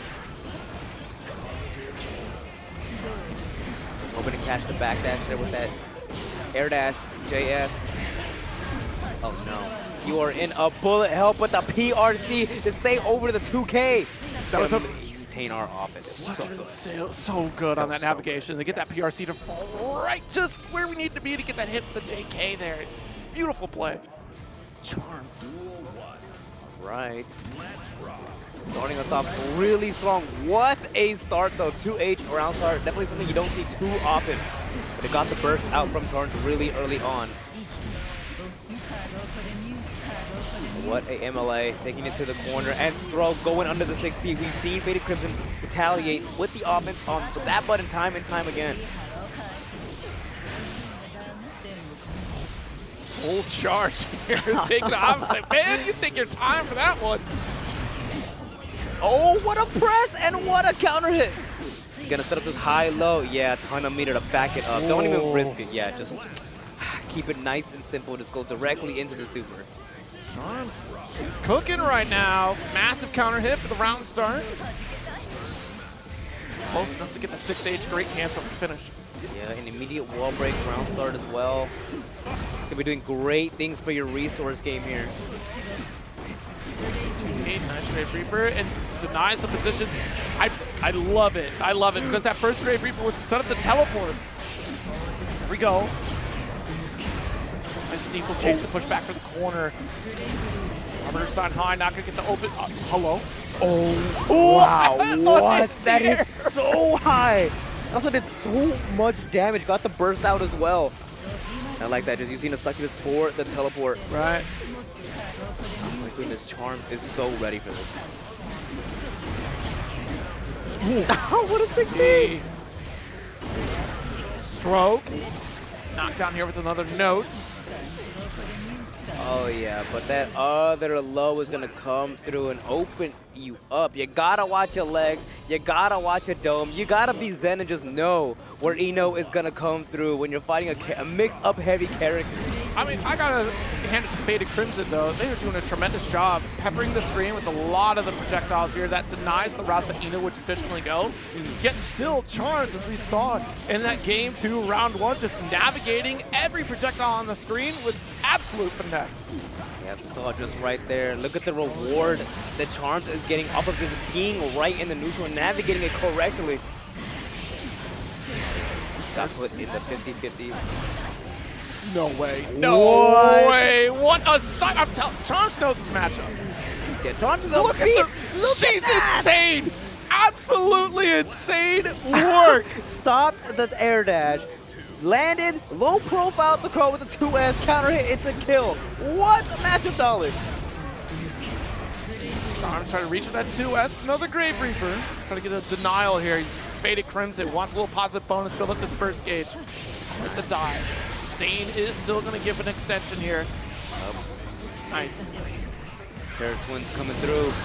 Gonna apply that Stain stay as well as the hard knockdown. It's gonna be a really good situation here for FatedCrimson. Yes, we're taking the round. All right, a great way to start things off in this final round potentially for Charms. She has full burst. Check up the stroke there, watch it. Nice IB. Very good read. We've seen that situation before. The first Grave Reaper is a setup to get the teleport, and the second one is to keep you blocking. Nice. Look at the movement from both of these players. Not staying in one spot for longer than a singular second.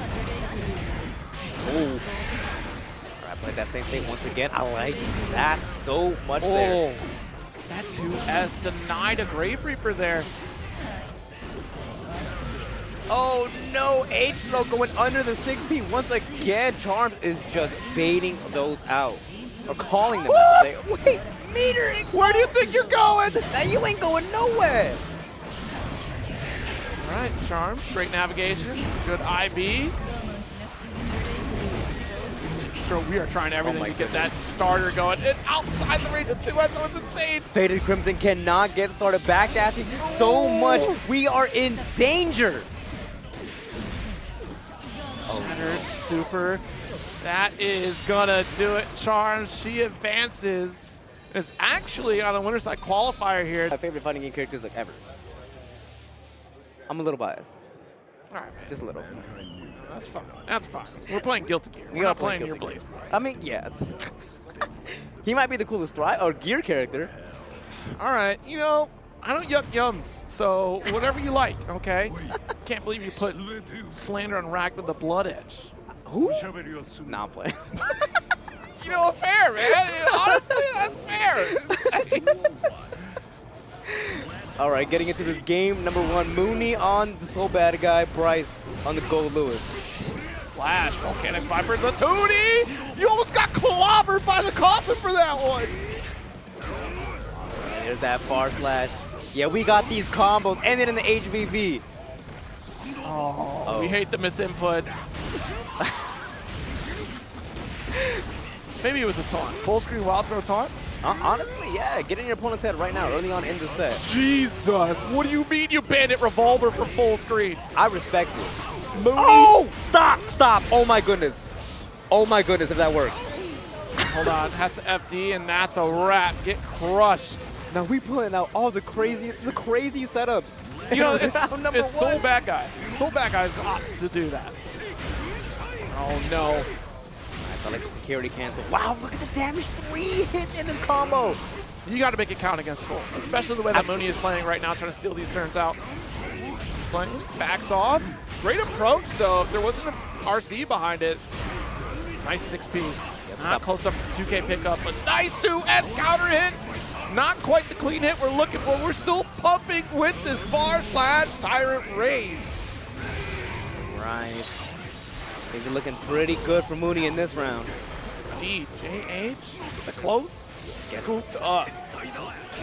Gets the throw, has that meter to fall back on.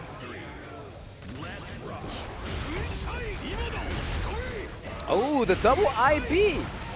Just to keep Bryce in punish range. Oh, beautiful offense. Yeah, let's get the 5P conversion for the side swap. Big jump in, caught the backdash again. It's so dangerous to backdash against Goldlewis. It can sometimes be the answer, but if you are off by a fraction of a frame, you pay the price. Yeah, and your price to pay that game was a whole round. Whole game up for Bryce. Got fed up with the bullying of round 1 from Mooney. It says my turn to be the bully. Jeez. Get this. Barely any health loss on Bryce and PRCs. Gets our way in. Behemoth Typhoon, break that wall while we at it.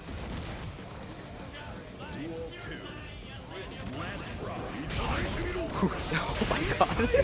2D was the round start option here coming from Mooney. No, I love the IDFT there, pushing Bryce out. Let's get caught by the Thunderbird. Push back for corner, thanks to this guard crush. What a Volcanic Viper.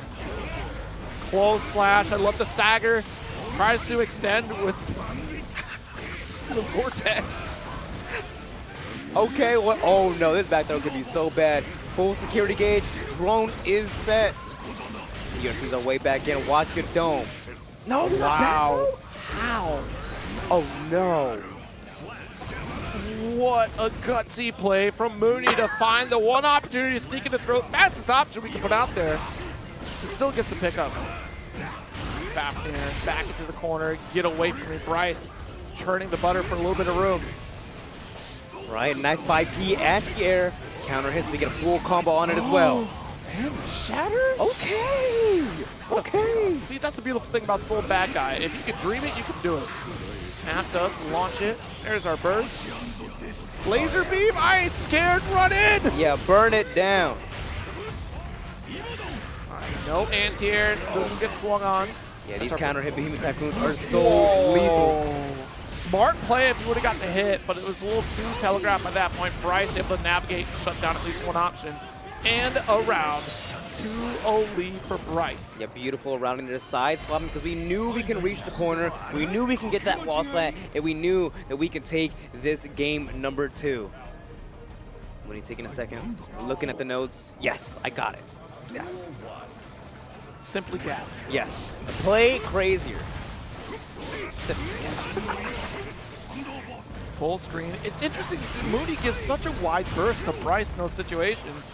You have no life lead, and you're waiting for an approach, which then also gives time for Goldlewis to just charge security gauge. Yeah, you're definitely gonna make every single second count, even post-burst, right? As you mentioned, that security gauge is gonna fill up, and so is this tension due to the positive bonus. Yeah, down with the system, connecting. Sets up the drone as well. Oh, now you in the danger zone. You have 50 tension, not even gonna need to use it for the PRC, because Bryce is swinging these coffins correctly. Wild Assault, I haven't seen a Wild Assault round start from a Goldlewis in a minute. Yeah, in quite some time. Good job returning to neutral. Look at the patience here from Bryce. Finesse is at work. 486 to reset, not once, but twice over. Crush again. Finally gets the Volcanic Viper through. May as well brave the storm at this life deficit to see if he can get something to stick. Oh my god, the backdash, final burst off wayside here. Oh no. Oh my god, that could have been so lethal. Unfortunately, no punish on the DP from Bryce. Missed the 6S, but we pull up with the far slash anyways. Gets the wall slide just in time before the burst gauge comes back. Now, you are hard knocked down. You have 50 tension. But unfortunately, Soul bad guy hard knockdown on Super. Did we block it? No, we did not. The Super Did you not know? I didn't know about that one. All right, Cherio versus Leaf Blade. Goldlewis versus the Soul bad guy coming back. Nice. I like how slow they are playing the round start. Oh, what a 6P to stop the air approach. Yeah, try to go for that JS. You know, tried it true for Soul. Nice dash up approach. Still gonna get guard crushed away. Another gunflame. JH opens things up and a massive conversion opportunity. We gotta get out of there. No punish on the Whipbringer, but that's A-okay. Gets the full combo. Goes for the side jump. Actually doesn't set up the drum, saving it for a rainy day. It's not even gonna need it this round. No security gauge was used in the making of this video.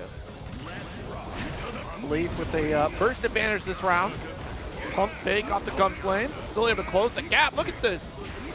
Cherio not quite biting on these resets though. What a counter hit. This is gonna be so much damage, especially when we got that Super on the back burner. Oh no, but too high up because of that clean hit Volcanic Viper.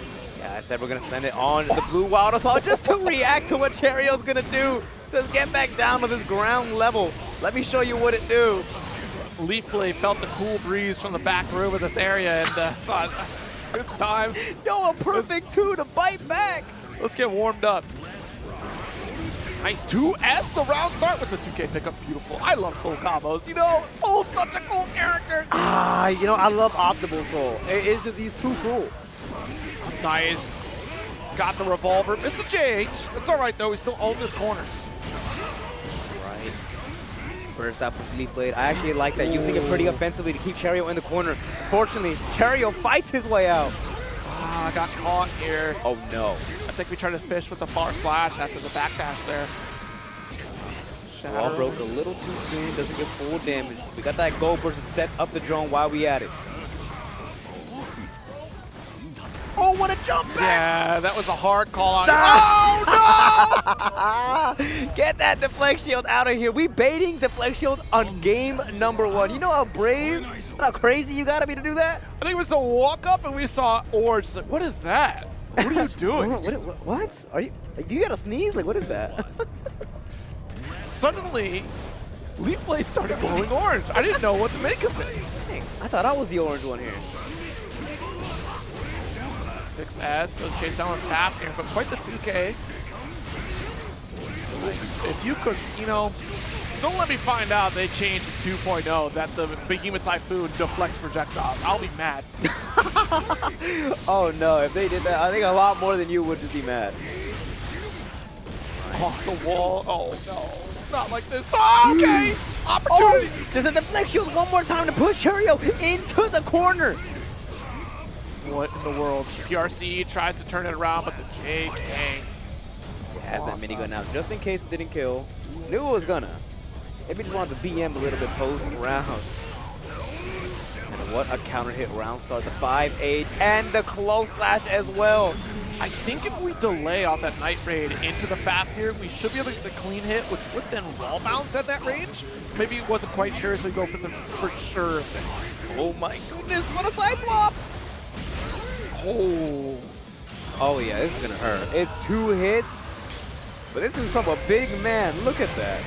Yeah, really wants to catch up here. We'll get positive bonus, so it means that even if we don't take the dub here, we'll have burst next round. Cherio, actually getting the burst from Leaf Blade, so it might just be worth it. Yeah, go there. Yeah, just go straight into the super. Go for the kill, but just like you mentioned, Cherio having the burst for the next round. Great turnaround here. Made the most of what was left of that round, especially after a life deficit. Wild throw. Nice navigation this time around, getting a back throw here. Okay, not able to get any conversion because of the trade. Nice launcher into side swap. Good play here from Cherio. Excellent retaliation here from Leaf Blade. Now Cherio's back into the corner, and we hadn't even gotten opened up by that point. Watch it, JH, able to hold, does get the fake out. Nice tech on the throw. The Leaf Blade still going on the offensive. Far slash biting on that gunflame feint this time. Yeah, I think Cherio has been piecing together the timing of these feints coming from Leaf Blade. We might need to change it up. YRC gets called out, but not able to finish the job. Chipp is imminent. Oh, but this no. counter hit while assault conversion, not enough to finish the job. Oh my goodness. One interaction, one touch is all it needs, and Cherio running up so bravely with the 2K. He's going to steal that game from Leaf Blade. Okay, see, oh, listen, this is so beautiful about having a game with this long of a lifespan. We are seeing top players fighting against, like, life or death sets. I know it's 2-0 right now, but these are really close. Yeah, I mean, it could really turn on its head with the amount of damage output that Soul has. But here it is again. Cherio really piecing together that cadence from Leaf Blade off these Gunflame feints. Might have to change up the timing. Nice. JP off the red RC. Fuzzy guard scenario through that sequence here. Too far for the JH, but I got a 2D that'll reach the rest of the array. Throw here, throw there. Stagger pressure. Yeah, just going on for that gunflame feint again. Feint out. There's the stagger opportunity. Things are getting a little stale, and Cheerio's piecing together that timing each and every sequence in these corners. Oh, quick low. Yeah, not gonna kill. We do have burst available in just a second. Don't think we're gonna use it. Don't even think we're gonna need it because the bar slash counter hit is gonna give Cherio a full combo, especially because we got some of those resources as well. And you gotta take note of how confident we were to hit that bar slash. If it was regular Gunflame, that would have been blown up, but that is how often Leaf Blades put out the feints instead of the actual trigger. Waiting for it, and there it is! Oh, I'm telling you, 1, 2, 3, it's going to be feint. You've not put out a single Gunflame in this corner. I'm going to press. I'm no longer scared of you. Yeah, no fear in Cherio's heart. We do have 2 whole games to fall back on, so you might as well press that bar slash. Nice, chasing things down, closing the gap. Cherio looking to finish the job and does succeed. 3-0 victory. Yeah, but it wasn't like piecemeal like it was for us on console. It was like, all right, here you go. Like, here's everything. Yeah. Okay. You could get the stock up of the full cast here. Goldlewis versus Millia. I don't think. Yeah, no button check. Letting the intros rock. Look at the kicks on this doctor. I keep asking Arxis for those sneakers. I'd buy them. I would too. Yeah, I think. And then they released Asuka. I was like, never mind. Give me the Asuka sneakers. Asuka, oh my gosh, the kicks are ridiculous. You know, partner with like Reebok. Yeah. Simply do that. Yes. I promise you, you sell out instantly. All right, here we go. Skullduggers up against Millia on the Axel. Ooh. Both players avoiding each other's buttons with proficiency. It is backing away, but we're losing a ton of ground, which is not an ideal position for Axel. That's the thing, when you catch Axel on a back foot like this, you don't want to relent, right? You don't want to give any room here, and that is exactly what Skullduggers is doing. That's exactly what Millia wants to create that space just so you're in Axel's domain expansion. As you see right here, Skullduggers was just biding time to get that Scarecrow PRC. 2H, push back. Watch the Rensen here with these 2 S's and another 2H. Man, a battle of 2 relatively low damage characters. Oh no. Stuff, I like this. Skullduggers making our way in. Just running on in. No fear in his heart, but the hammer actually did not land on Millia. Skullduggers had to pay the price for it. Fade away here. Nice, actually sniping with that JP. Stuff. Right back in with the Rensen one more time. Nice catch of the back. That's what a confirm. Shatter, massive life lead. He has a ton of damage too. Oh, wait a minute though. 8. Yeah, with no resources on your side, you're hoping that burst comes in time, and it won't. Oh, what a combo. What a route. Using dang near everything we had to secure that kill. Skullduggers tying the round up really swiftly.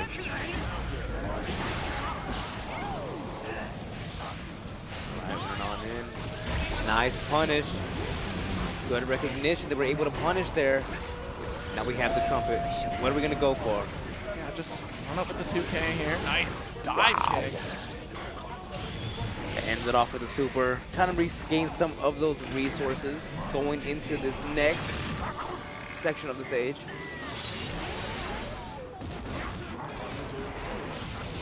Nice approach. One more time, going to get the shatter. It has plenty of resources to finish the game. Oh no, lead here for Skullduggers. Yeah, Xfinity holding pretty strong there in that first round, but Skullduggers was just maneuvering the neutral, like just maneuvering around in the neutral game really well, going around those sickles and just eventually makes his way in and just takes out Xfinity. And Xfinity seems to have crumbled on defense a little bit. Jeez. Of course, the far slash round start here from Axel. Gets the burst up from Skullduggers, so even if you use some of your own. Nice. Beautiful snipe with that 2S. Oh, what a combo going into the one vision time stop shenanigans. One bomber. Are we going to see two? Nah. Ended off with a 5-8. Looking for that final strike is Xfinity. A much better round than we saw in first game.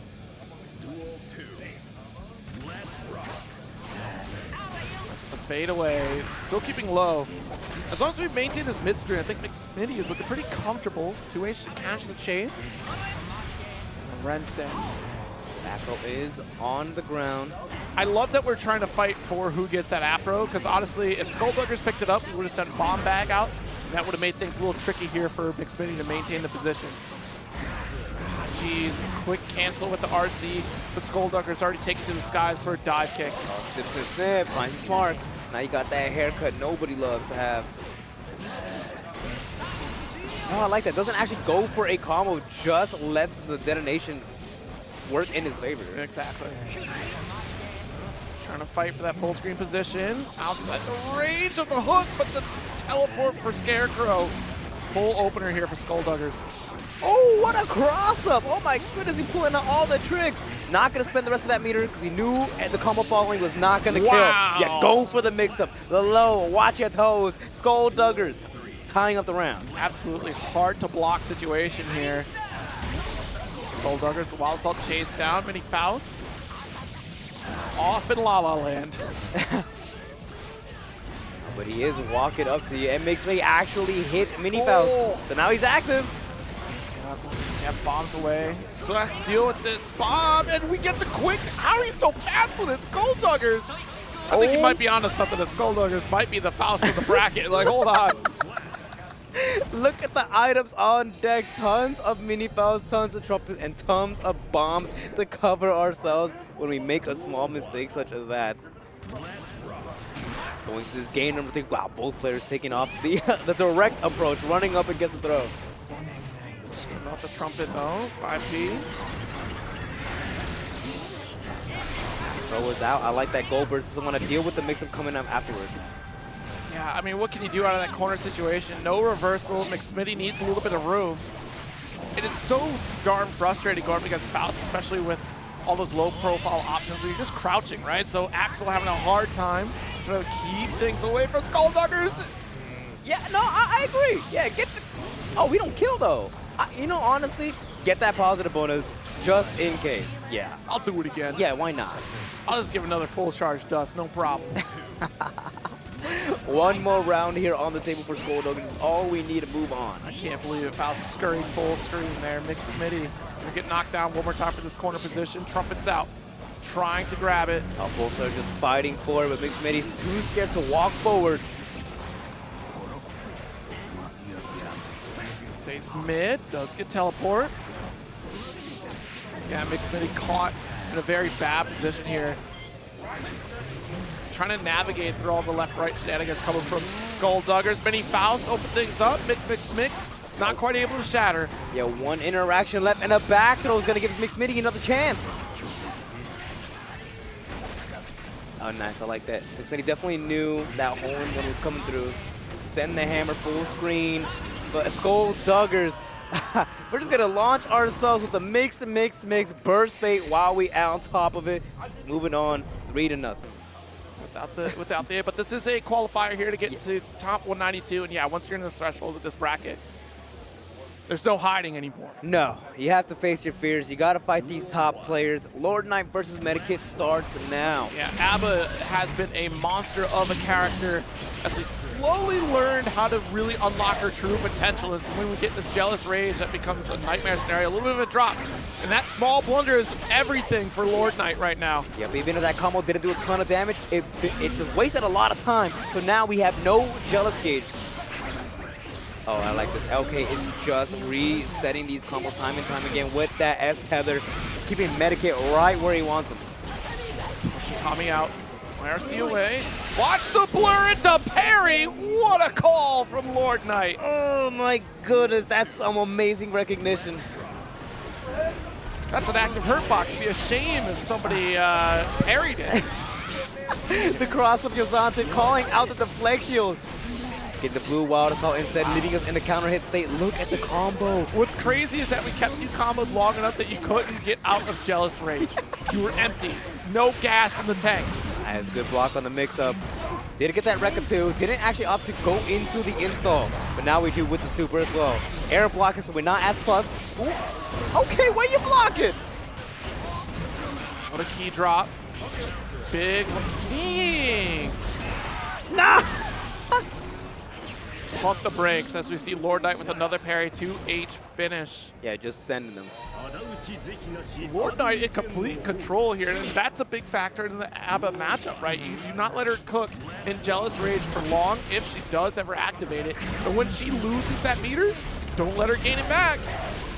Oh, you better not let her. And the LK definitely knows that, right? Also playing the character, putting a ton of time into it. It's very true. Yeah, man. Medikit getting that hard knockdown for Jealous Rage. Good recognition and a good 2S to anti-air, getting the counter hit and the kill. Yeah, crowd going crazy, cheering for the boy up on the stage. That's so cool. Excellent turnaround on that. You know, maximizing the potential of that Jealous Rage. And that's just an example of how the snowball effect can really work in A.B.A.'s favor. Stomp. This is a wild assault chase for the corner and a big dash to get the throw. Oh, what a bait on the parry there with the JD. And LK just running up. 2H gets the counter hit. Now we got a full combo. Oh, no. Close slash with the pickup. Has tons of meters. So let's get our hard knockdown. We have a ton of meter, not a ton of burst gauge though, so let's go ahead and build some of that back and get a hard knockdown while we're at it. Backing away with the stomp. We're going to go into this next round with burst if we end up taking the L here. Lord Knight going to extend with the red RC. I like that the backdash BRC went upwards though, still ended up in his favor, taking the round. What a far slash counter hit. Immediate. Oh! That's actually interesting. We go for the side swap instead of aerial button. We've been parried enough. Some nice call out. Good key grab to get an extended time period on this Jealous Rage. Oh, that overhead's gonna catch you though. Yeah, uninstall, go into the key grab just so we can get some more of that Jealous Rage. So close to victory here. Medikit just needs one significant strike. And does catch it with the super. We try to go for the aerial backdash. Oh my goodness, that super hit so high as you know. Medikit tying it up 1-1, and you can just hear that crowd from back here. They really are cheering out their own. 2S. Sometimes I forget how high that 2S can actually. Oh no, the domain expansion is here. You have Tether, you have no Jealous Rage, you do have Burst Gauge. Question is, are we going to get the opportunity to use it anytime soon, especially after this hard knockdown? I think Lord Knight would be all too happy if he spent burst right here and now. Oh, but Lord Knight actually opts to using it pretty offensively himself. Yeah, doesn't want to give up this position. Wants to deny those Jealous Rage resource opportunities. Lord Knight with a clean round. Yes. That burst paying in full. Going into the next round, no burst on the table for LK, but... And the dash command actually avoiding the Kabari movement here, and the parry finally comes through. Lord Knight, substantial lead. Nice JK, and a beautiful tether combo to follow up afterwards. Nice block for the cross up. Oh, the 6B good recognition. Yeah. So chase down, what a walk under here, and still able to get the tether. Yo, Zonson, the opposite side, that is a game. Lord Knight 2-1 lead. Oh, such an unfortunate miss input. That air grab was definitely a JD trying to bait out the parry again. Just get some of those plus frames. Small mistakes go a long way. Medikit definitely feeling the heat right now. Taking a sigh. Collect ourselves. Really persistent on those parries coming from Lord Knight. Let's get tether one more time. JH is the starter. Yes, with meter to boot, let's go. Well played from Lord Knight here to get this routing. Combo went on long enough so we have no Jealous Rage afterwards, so you are Giga Plus. Yeah, nothing Medikit could have done about that one. We get the tether launcher. Yikes! Oh, Zonson still catches! Oh, the very tippity tip of the end of the range. Let's get the block parry here, opening things up in a 5P. Closes out the round. Lord Knight at match point. Nice. Slide to call out the round star far slash. And now we're in our install. What a beautiful reward. Look at this. Okay, just playing defensively, just waiting to see what Medikit wants to do, how we're going to approach, and reacting accordingly. Just get the Tatami. Yeah. Jeez, the far slash. This is so good. Lord Knight being very cautious on this approach because there's so much damage potential from a counter hit. Yeah, look at the range that Lord Knight is just maintaining here. Look at, or hoping to catch out Medikit, pressing any kind of button to get some of those counter hits.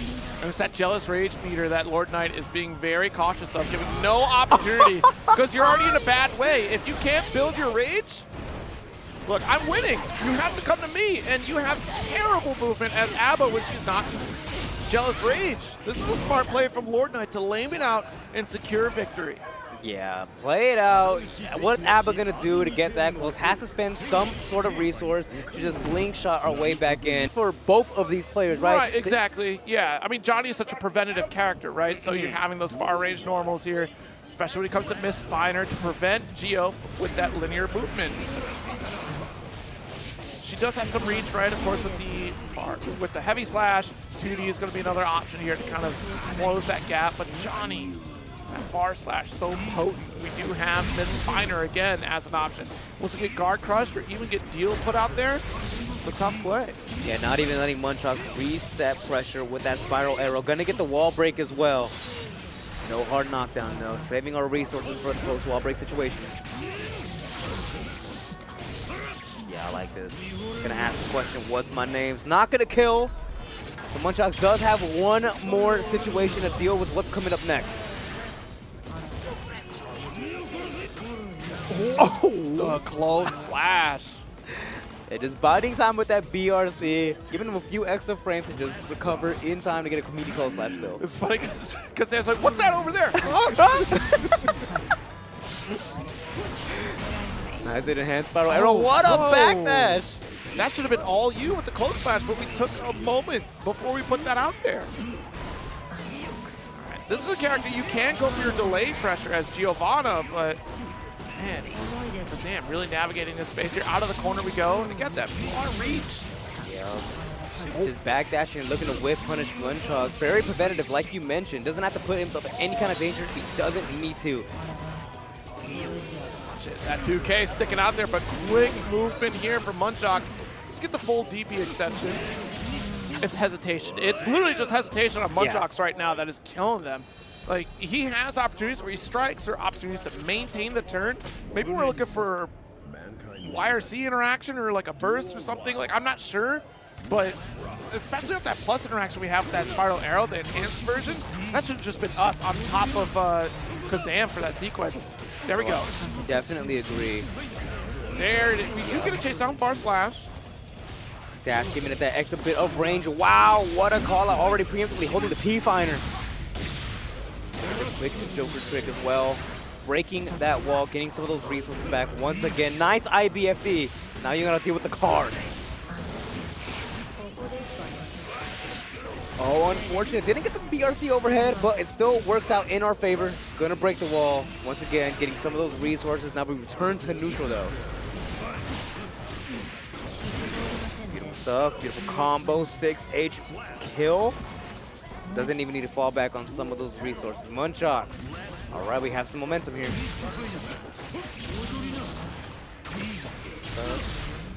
Nice as that guard crush. Oh no, and the Insanga's gonna bait the throw. Burst coming out of Munchauks' end though. Oh, jeez. Caught with the misfire low. Oh, and there's the throw. Card is set up. This is very scary. You're in the domain expansion. What do? How do you get out? Ah, there's the triple overhead. My goodness. Kazam putting pedal to the metal. She's got that close slash again. Oh, there's the card drop. Follow up actually giving a wall break. Kazam coming through with the super once again. What's my name?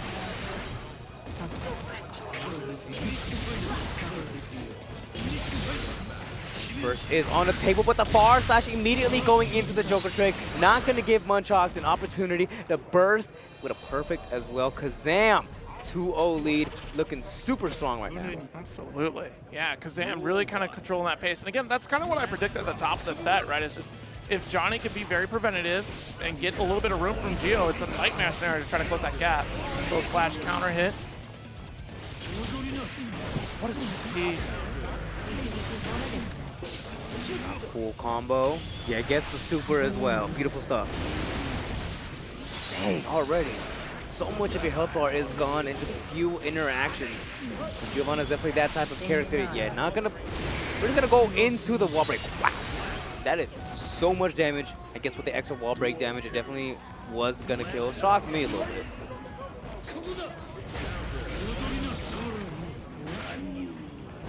Nice throw. With a misfiner here. Nice, super one more time. It's a rerun of the situation we've seen time and time again. Munchauks not looking too hot right now. I like that though. The flex shield just to deal with anything that comes out after, pushes out the Insanga, but Kazam does not care, makes his way back in and takes the round. Yeah, that's unfortunate. When you get caught with that far slash scenario, you're stuck there for a bit, so it does mean punish opportunity for Kazam.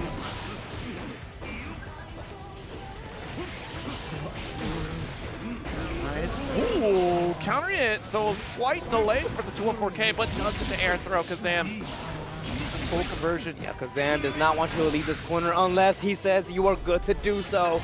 Like right now, sending you to the next part of the stage, regaining some of those resources once again. Sets up the card. Does get to launch, okay. Wow, what a bar slash. Oh no, runs up and gets the throw. Kazam taking it over Munchauks. 3-0. What reflex? What is that? Coin? Right, what is that? That's. Oh, it's a cat. Matchup, right? You talked about TNS earlier. Walter versus Jack is something we see consistently in that tournament every Monday night. So, gonna see that practice pay off here, trying to make his way into that top 192 winner side.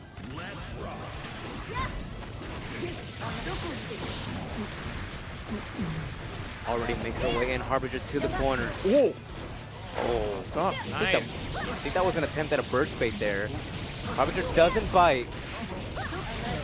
Wow, combo. Jeez, absolutely. I don't think we've had a turn opportunity here from Harbinger. Hold on now. The close slash, got that pressure. Oh, what? That close slash? The proximity on that went so far, and Walter starting us off super strong with a perfect. That's huge.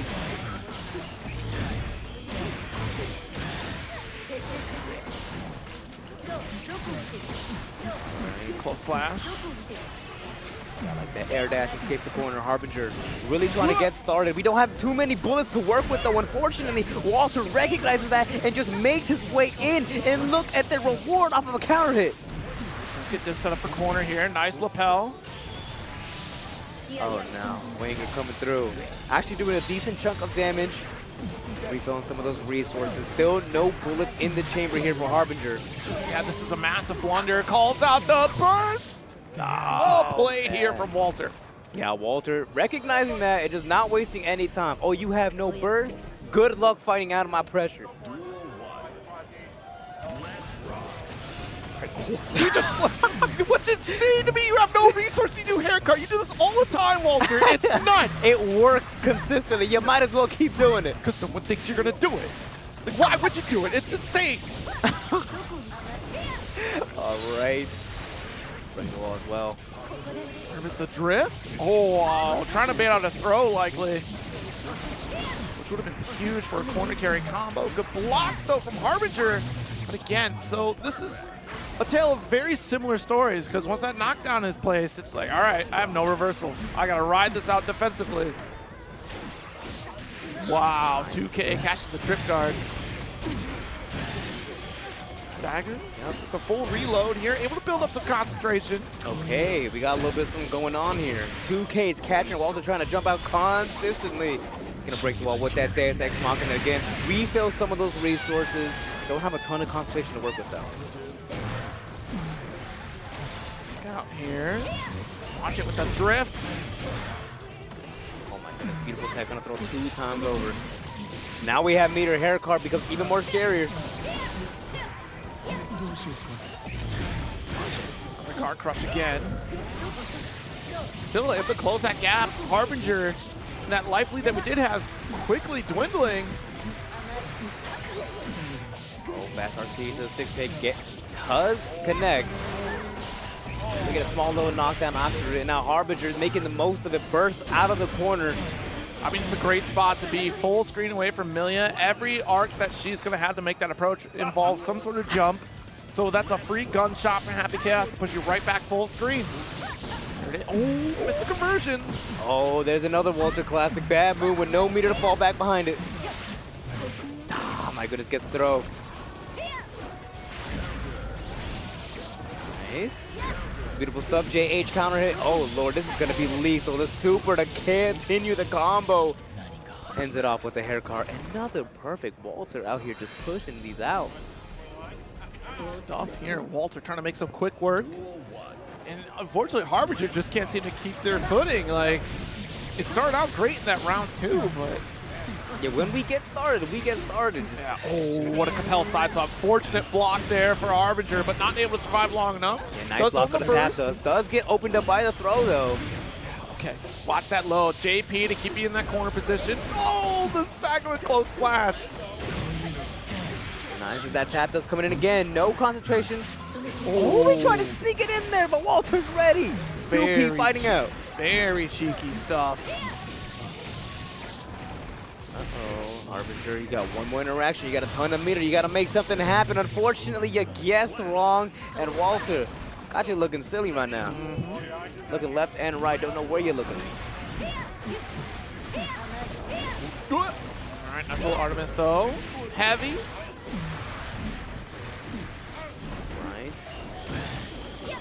Oh, yeah, get out of dodge. Just want to have to deal with the bullets. The clone to stop the forward advance. But it's not quite enough yet. Does get her launcher. With that stank applied, that's going to help a little bit here to get that hard target. Hard knockdown with the super. Yeah, refilling some of those resources, some of those bullets as well, because we had none going into this wall break. Oh, no. H just set up once again. We have a ton of meter. Oh, Lord. Highs and lows coming through in just any second. Oh. It's out on the heavy.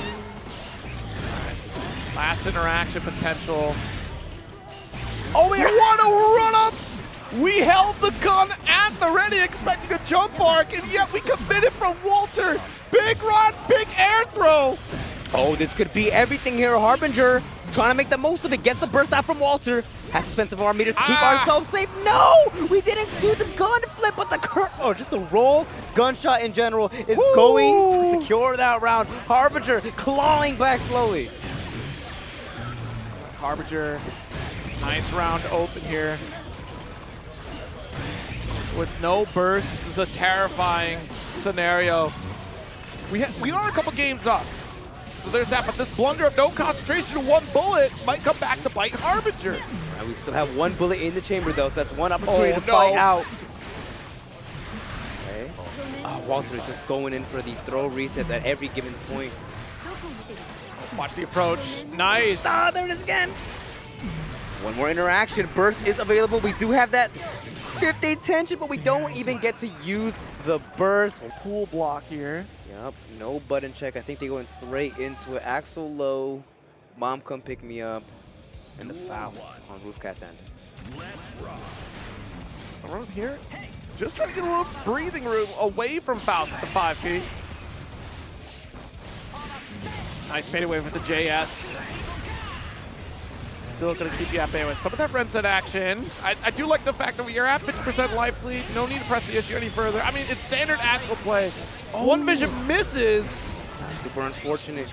Not standard Axel play anymore. Oh, that 5P counter hit. Unfortunately, we don't get a combo off of it there. We dropped. Yeah, with JP, don't you forget it. Aerial superiority. Yeah, Mom come pick me up. It's just playing to the strengths of the range. Okay, with the Wild Assault guard crush so we can maintain our turn. Yep, charge too, so we get even more plus frames. Hammer falling down. Ooh, interesting to go for deflect shield on just an item though. 6B anti-air, big for Roofcat. She's owning this corner right now, bombs away. Oh, nice, beautiful blocks! And a nice punish on the escrow. RC to chase things down here. Let's get the fadeaway one more time. It's so close, and escape from the corner. Things are going Roofcat's way. The JP, not enough to get the full conversion though with the command grab. We're looking nice. Yeah, Mom come pick me up from this barber. This haircut sucks for me right now. Axel Bob is taking me to the other corner. Mom, I cannot possibly go to school with this haircut. Bob, please, save me right now. Oh! Command grab coming through. OTG not gonna do enough damage to end it here. It's a tight round, and all it takes is a JS. What a snipe. Oh, that button reaches so far. Definitely one of Axel's best buttons. We've seen it used time and time again here. Roofcat struggling to kind of just make our way in. Wonder how she is gonna adapt. Tornado setup though. Starting the same way we did with round one. Pull it right back with the red send. Toss. Wild Assault, tried to get a jump out. Roofcat gonna get clipped. Refill some of those resources. Same thing with the hard knockdown. Oh, gets the throw as well. Actually not going to use the Roman cancel on the throw. I respect it. Saving it for a rainy day just like this. What a 5P. Roofcat with the mix. Had resources to back it up, so it's worthwhile. All right, I got hit for sure. The JD frame kill. Mom, please, this barber is so mean to me, sending me through the wall. Hard to meet her, already jumping. No YRC yet, good block on the dust. Oh, but the 2K. What a burst. Yeah, Very interesting for Mom. Wow, 2S? Yeah, because it hits both sides. Actually gets the combo off of that Roofcat. Great adaptation. 5P, nice snipe. Roofcat has been finding ways to close the gap here against Mom. More cautious on the approach until we get called out. Ooh! Nice avoidance of the buttons. Has mini Faust on the back burner as well. Oh my goodness. Charge Crow means a full combo.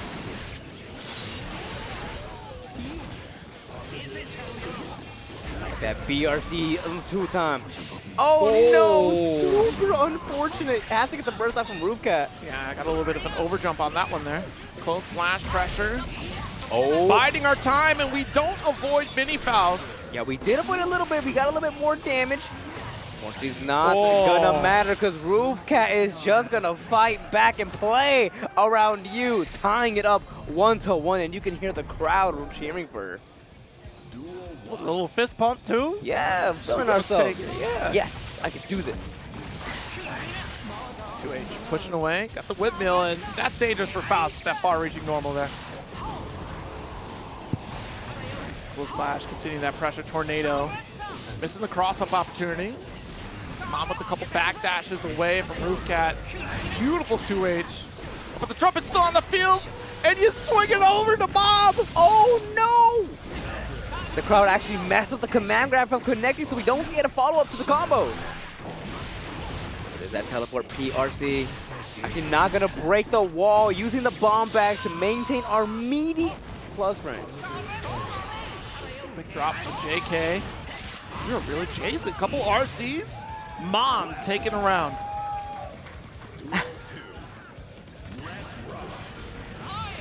Nice defensive round side here from Mom. Just up, back, and trying to air that, trying to just poke out with these buttons. Ooh, cash out on these counter hits. That was a brave deflect shield, and fortunately it paid off. Oh, big counter hit, as we were just saying. Yeah, not gonna go into the one vision. Actually opts to save the meter. Yeah, not close up the corner, I feel like, to try to spend. We might get it here. Nice. Actually utilizing the item alongside that combo string there. Good play on the Winter Manus. The YRC hitting very high. Oh, we tried to sneak in a command grab there. That was well played. Good attempt from Mom, but Roofcat very aware of the surroundings and the situation that she was in. Yep, she does have burst available, does have that positive bonus. Oh, but it's not gonna matter because that 5P, such a devastating neutral tool here. Mom is making the most of it. Quite the clutch pickup here. Yep, 2-1 lead. There it is again, is that 5P? Faust is just too tall. Definitely is.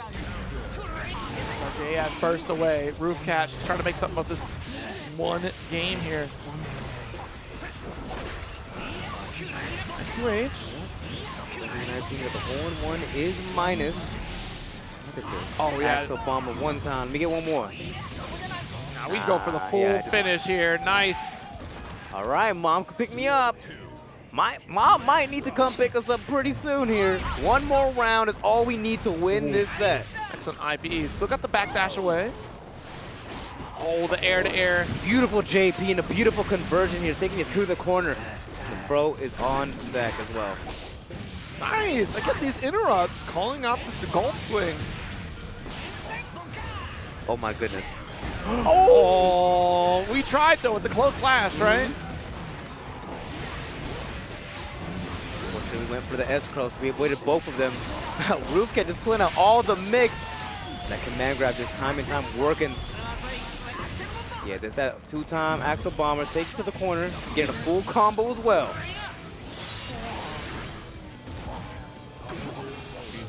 Ooh, 5P interrupts. Not enough to get our kill here. Oh, what a block! Oh, what? You missed your opportunity! That was all your turn, but still got thrown. Oh my goodness, Roofcat stealing that round there. Insane.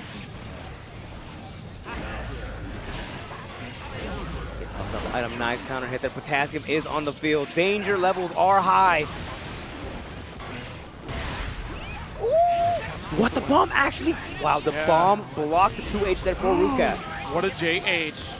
I can't believe it. We had a hurt box lingering out there. 5K for the chase down, and what a reversal. This is blocked, no?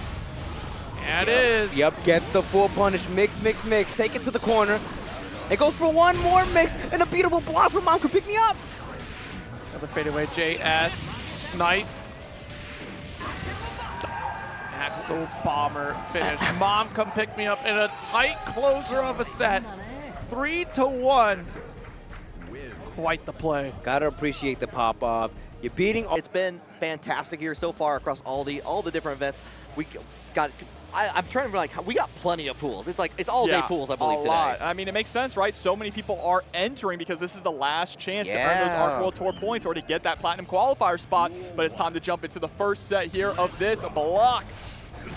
Okay, early on in there, we're checking out with that 2P early on, but you know what? Reach out, tag up into the Beyblade. Nice little punish in there, just get denied early on with the burst into a big counter hit by Pete Starkiller. Yeah, just going for that 2K, really quick, low-risk option to poke out. 2K and 2P are going to be the most important things in this matchup to try and get Nago off of you once he finally gets in. And there it is, 2K once again.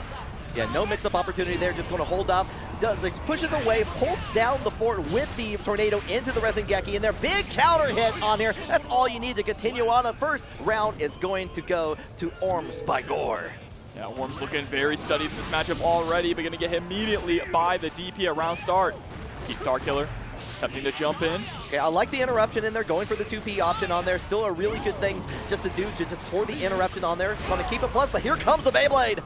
Oh, you know, thinking about that tornado, Pete Starkiller cannot allow Orms to get away with just tornado and neutral. Hit that thing with a 5H. It is going to go straight through it and punish Axel. Going right into the close slash. Oh, I like this now. I think this is going to drop? No, it's still in the air. Still going to get the conversion as they need here. Going to take a little bit of a life lead here and going to get the setup, but let's see where we go. Yeah, if we're going in, trying to go for that 2H, thought that Orms is going to take to the skies, but now sitting full screen against an Axel with 100 tension. Not where you want to be as Nago. Yeah, that Nagoriyuki 2H is an incredible button on there, but Axel Low doesn't really have to go to the skies if they really don't want to. You can see all the damage happening on the ground. First one going to Orms by Gore. Yeah, just doing a very good job controlling the pace of the matchup here, and that's the most important thing, controlling that rhythm, controlling that pace, not allowing Pete to get comfortable here. Yeah, we'll get the confirm easy enough in there, enough for the Resengeki. I like the little teleport in there just to get away from the potential explosion. You still get stuck into it anyway here, and you're now putting yourself into the corner, unfortunately. Yeah, one thing I'm surprised we're not seeing is, there it is, took it right out of my mind, is that Gamma Blade. Gamma Blade is so good, the clone is so good at blowing through rents and things like that to try and get in on Axel and punish him. Unfortunately, got the blood meter. We saw it pop in there. That life bar was draining. Orms by Gore took full advantage of that with a simple little hit. Now just trying to inch forward, find any kind of a hit to score a knockdown. Yeah, you have to follow that up immediately with the Fukio forward to get in. Charge up our tornado. Now we're just holding back. We're respecting a little bit, but we get like the counter hits where they're calling it out. Calling in. Okay, yeah. Go ahead and get the fall. The call out on there. We're trying to check out with the 2B. We're just trying to find our buttons right now. Yeah, but he's going to get caught by that counter hit 2H. Nice little chunk of damage there from Orms. Setting up the tornado. And yeah, difficult position to be in now. JS isn't quite able to close up the round. And we go in 2P at the very end, get that knockdown added. Like a little bit of hesitation I could feel on there, just trying to find out where, see where the opponent is going to go. But reticulated those splines right back into it. We're back into game number 3, 2 up for Orms. Yeah, you can't be too predictable with your approach as Nago in this matchup. You have to mix things between stuff like that, explosive approaches, things like super jump as well to try and get on in. Going to go ahead with the 2P on there afterwards here. Nothing on the follow-up on Resengeki. We're just going to try to see what Nagoriyuki's doing on the approach. Like you said, King Jobber, here comes the Beyblade. Nothing on the follow-up. We're going to go in for the 6H. Oh, could have gotten another 6H there, too, for some extra damage. Opted not to go for it. Oh, just holding on to that FD for dear life. But there we go. Counter hit, baits out the first. No punish. Unfortunate. Yeah, wasn't ready for that, so nothing to do on that big counter hit. You're going to get the guaranteed hit on there afterwards. Keeps it on the same side, just goes in for the close slash in here, back at it. Oh, the close slash. Gonna get a triple slash series there. The target combo to close out a round. Peter Starkiller able to bring it back. Okay, love to see it on there. Continuing a little bit more matches here as we're going. Nice little low profiling over the far slash from Orms. We're just going to have to hold it down, and we're getting the big counter hits where they count for Orms. Oh, straight into the clothesline from hell. Bradshaw, eat your heart out. And again, yep, there you go. Gonna be able to blow that up. Your clone is one of the most important tools, if not the most important tool in this matchup for you as Nago. Yeah, builds up the little level to get to level 3, get the extra damage potentially on top of that as we need here. But the JS in there just gonna hold it down. We're back into a very familiar situation, Jobber. Yep, and then Fukio gets caught by the 2P. And that little forward dash there. Set point now for Orms by Gore.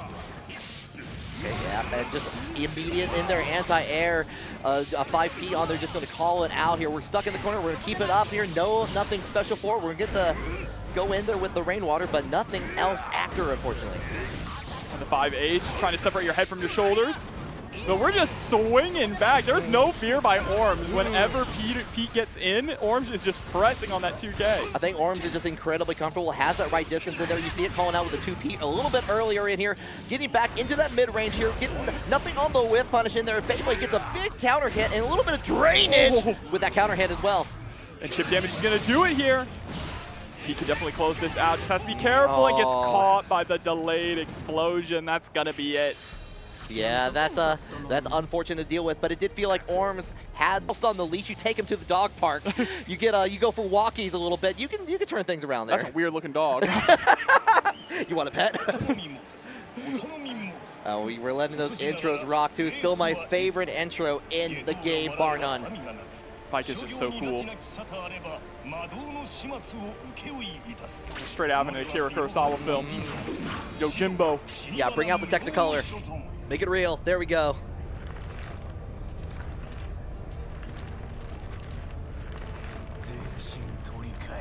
You good, Faust? Yeah, he's not answering on that one yet. But here we go. Sovereign versus Gwanglord coming to you right now here at Frosty Faustings. Going in immediately for the dive knife. And the patience there, too, from Sovereign. Just trying to find the right avenue of approach. He gets it with that JS. Yeah, beautiful in there. Immediately into the air dash into the Tommy Gaishin, but nothing else for here. Going to go ahead. I like the hold off in there. Goes into the air dash in there. We're getting punished by Faust. Forces the burst away into the corner. Oh, and the 6B. Able to get the bomb and the 100-ton weight. Oh, that's going to blow. Ooh. No! Broke the wall? That broke the wall. You were immediately close to it at that moment. Like, they met up at that point here. Going into the Ozansen, but we're going to go ahead with the throw one more time. That's all you need. First round going to Gwanglord. That was a pretty genius gamble there, though, from Sovereign, right? Just to let the super rip. If you were right, you get the wall break and get to move on away from the bomb. If you're wrong, though, you get blown up for your troubles.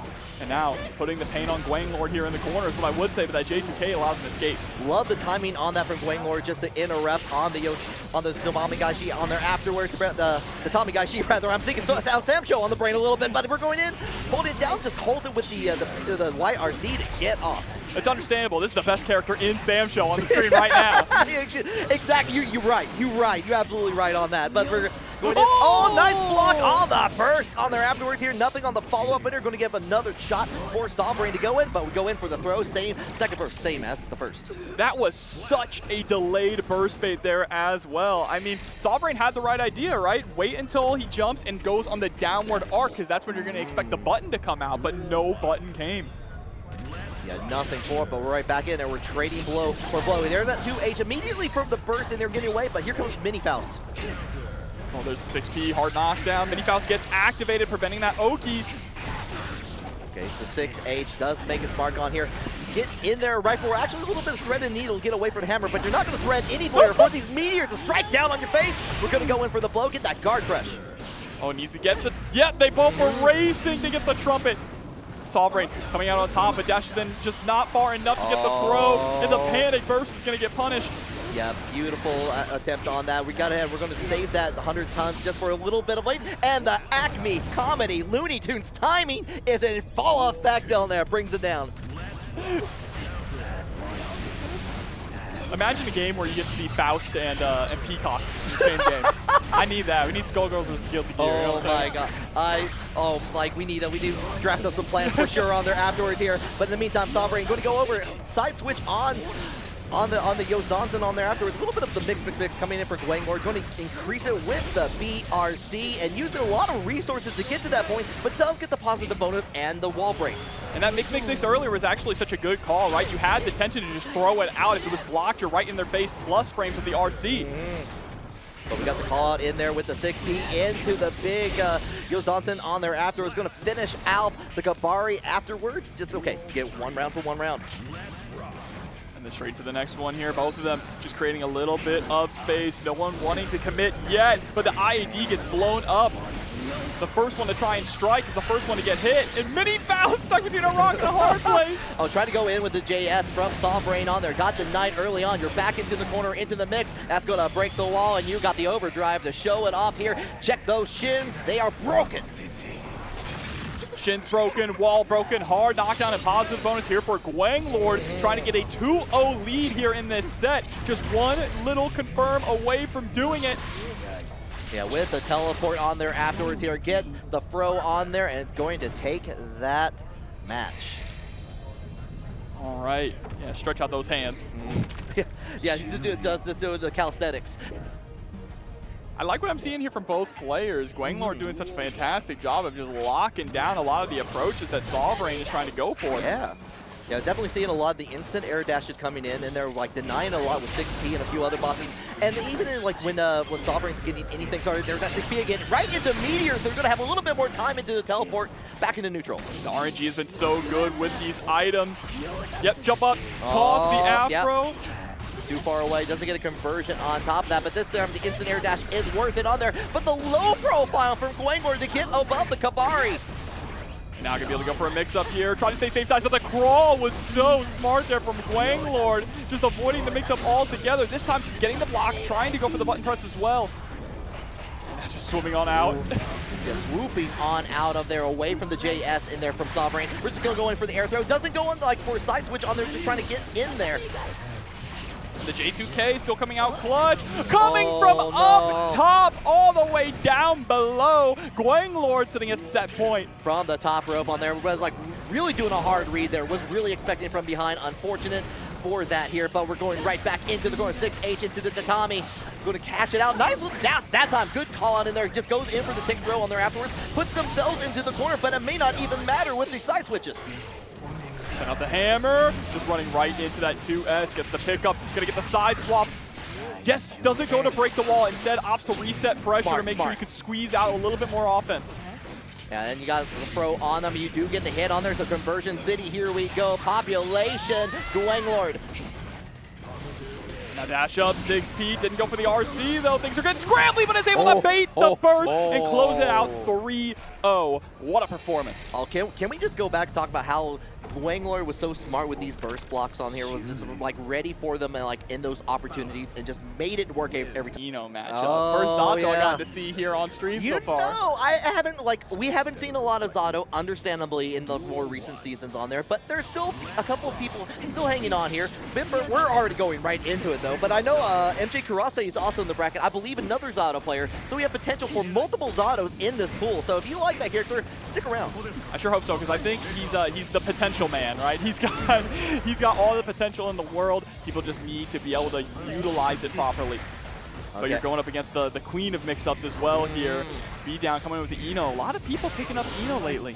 Yeah, definitely. Like, I think we're also in that area too where like late in the season, people trying out new different characters, trying to see what that potential for 2.0 is, and maybe like seeing what the potential with Eno on here. Likewise, maybe with Zato as well. Right there, first round going to Bimber. Yeah, I mean, even Evo champion Kshuewhatdamoo has dropped Johnny and swapped over to Eno. So really? Yeah. Really? Seeing the potential in this character, I mean, her mix-up potential has always been good. She's always been decent in this game. Oh, There's yeah. the knockdown. And we got it. We're playing in the leapfrog in there. Second hit does make its mark on here. We're going to keep it going. Invite a little bit of hell into the 6P follow-up, and we're going to continue. That's a sick little combo. I like that. Yeah, that little invite hell there. I wonder if it called a backdash or something. Oh, and the oppose! Yeah, you got to oppose sometimes, and that good old tap dust. Nothing beats that for Zato. The meat tenderizer. I do not want to see Zato's cooking book. I do not. It's like, how do you make those biscuits?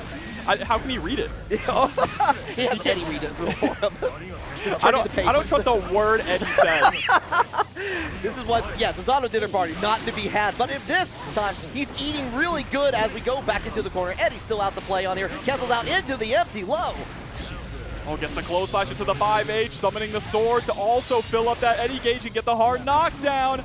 Cooking up a perfect. Maybe Zato can cook, okay? Okay, maybe, just maybe. Maybe we can allow him to the microwave a little bit.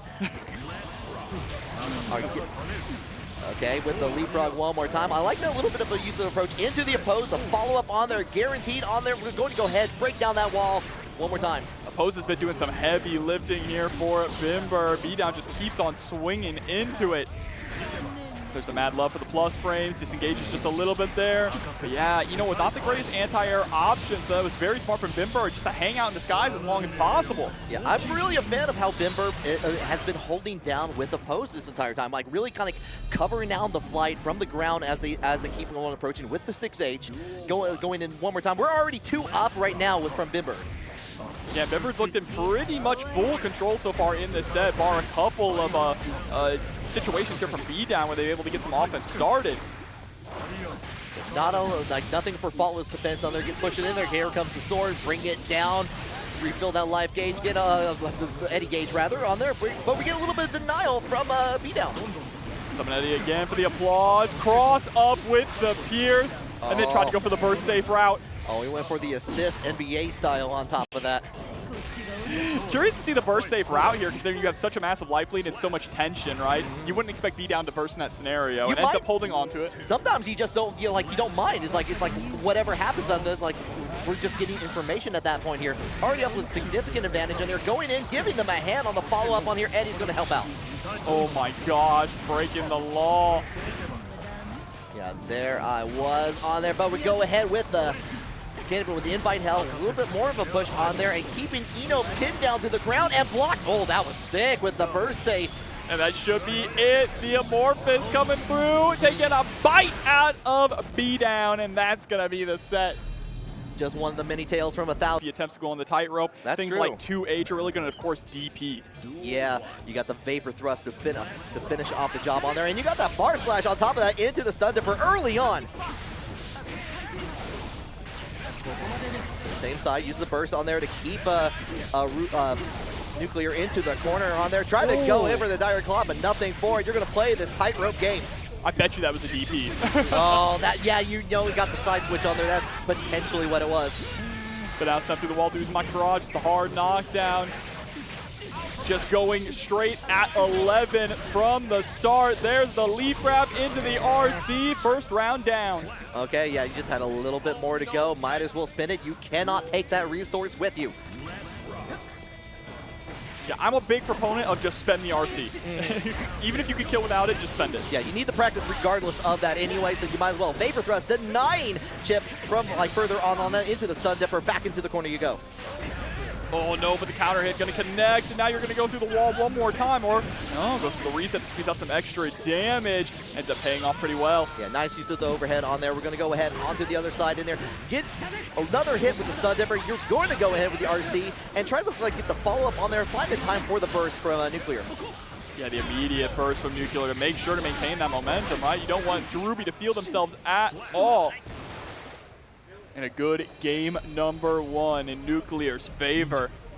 Yeah, quick and fast on that, really denying a lot of the ability for Ruby to do much of anything. We saw early on like some use of the Stun Dipper, getting the hit, nice start on there, but we're going with the burst immediately from the gate from Nuclear. Getting the cross up too, immediate burst out. Something mentioned in one of the last blocks is that you notice, like in this current meta of the game, players burst the moment they get hit, right? It's just such a big momentum thing. Yeah, it feels very much like the beginning of Season 1, like we saw everyone bursting from the minion, and then we're like, no, what if we hold it on and we're back into doing it? Like, like what is old is new again? Yeah, why would I hold on to burst when I can burst, break the wall, and then get it back? Exactly. You get so much back from that. Okay, same side on there, good blocking on there from Ruby.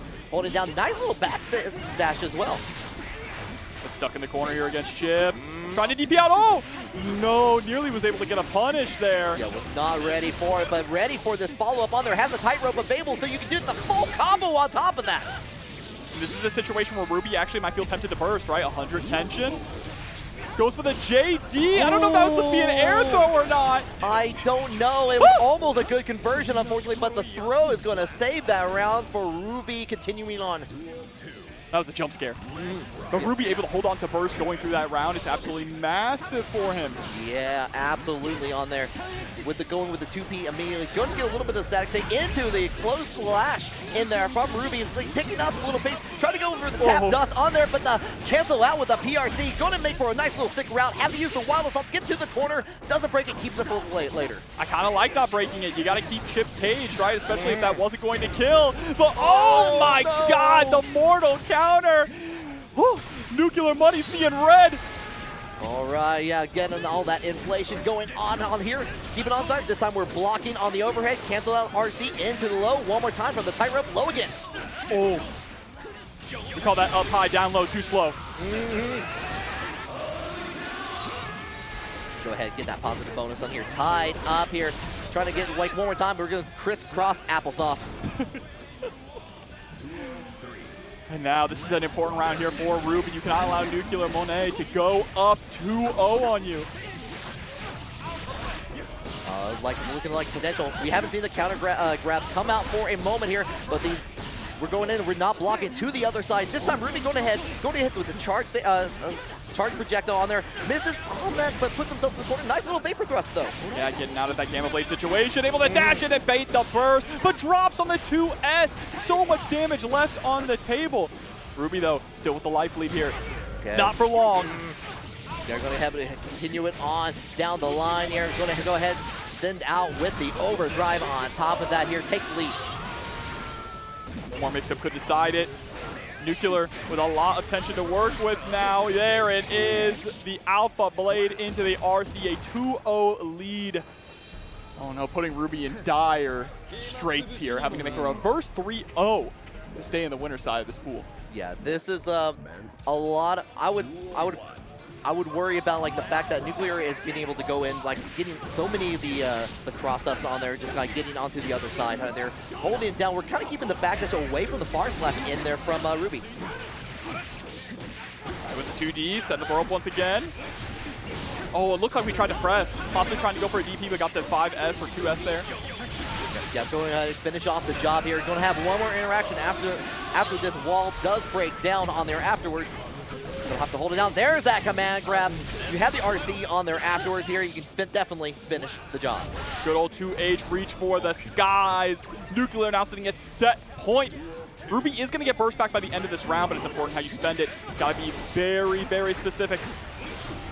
We'll see if the panic comes sets in there like a media burst on there, or we'll keep it for a little bit later for a prime opportunity there. There's the burst coming back in here, but not before we get the positive bonus coming in from Nuclear Monnier. The hard knockdown scenario once again. Yeah, there's the burst coming out of there one more time with the forward slash. Just going to go ahead and put that static state onto Chipp. So dangerous, though. Going to be able to secure another wall break here. Opts to go for the Oki as well. This could be lights out for Ruby on this next interaction. Yeah, doesn't have enough, like, well, just got the overdrive thanks to the positive bonus. There's the RC. Doesn't get the follow-up, but you know what? A love tap is all you need to move on in the bracket. Good old 2K. Yeah, good stuff all the way through. I like how, like, just with the cross-ups and just kind of, we saw Baiken earlier having, like having trouble trying to go in there with we had a lot of instant air dashes in there. You're going to have to try to really lock down Chipp on there. You're going to have to get that rope on as soon as possible. Sorry, I take it back, by the way, because after this is actually going to be Ultimate War vs. Capcom top 12 with Yipes and Proxy, so that's going to be a good one. Oh, yeah, that definitely will be good. But in the meantime, the strive continues on. We get that confirmed right into it. We just want to make sure we have that positive bonus. And Huku able to get that hard knockdown on the other side, catching the backdash. Not quite able to confirm off of it there. And Frankopotamus putting out the burst, just trying to get some breathing room, but right back on you.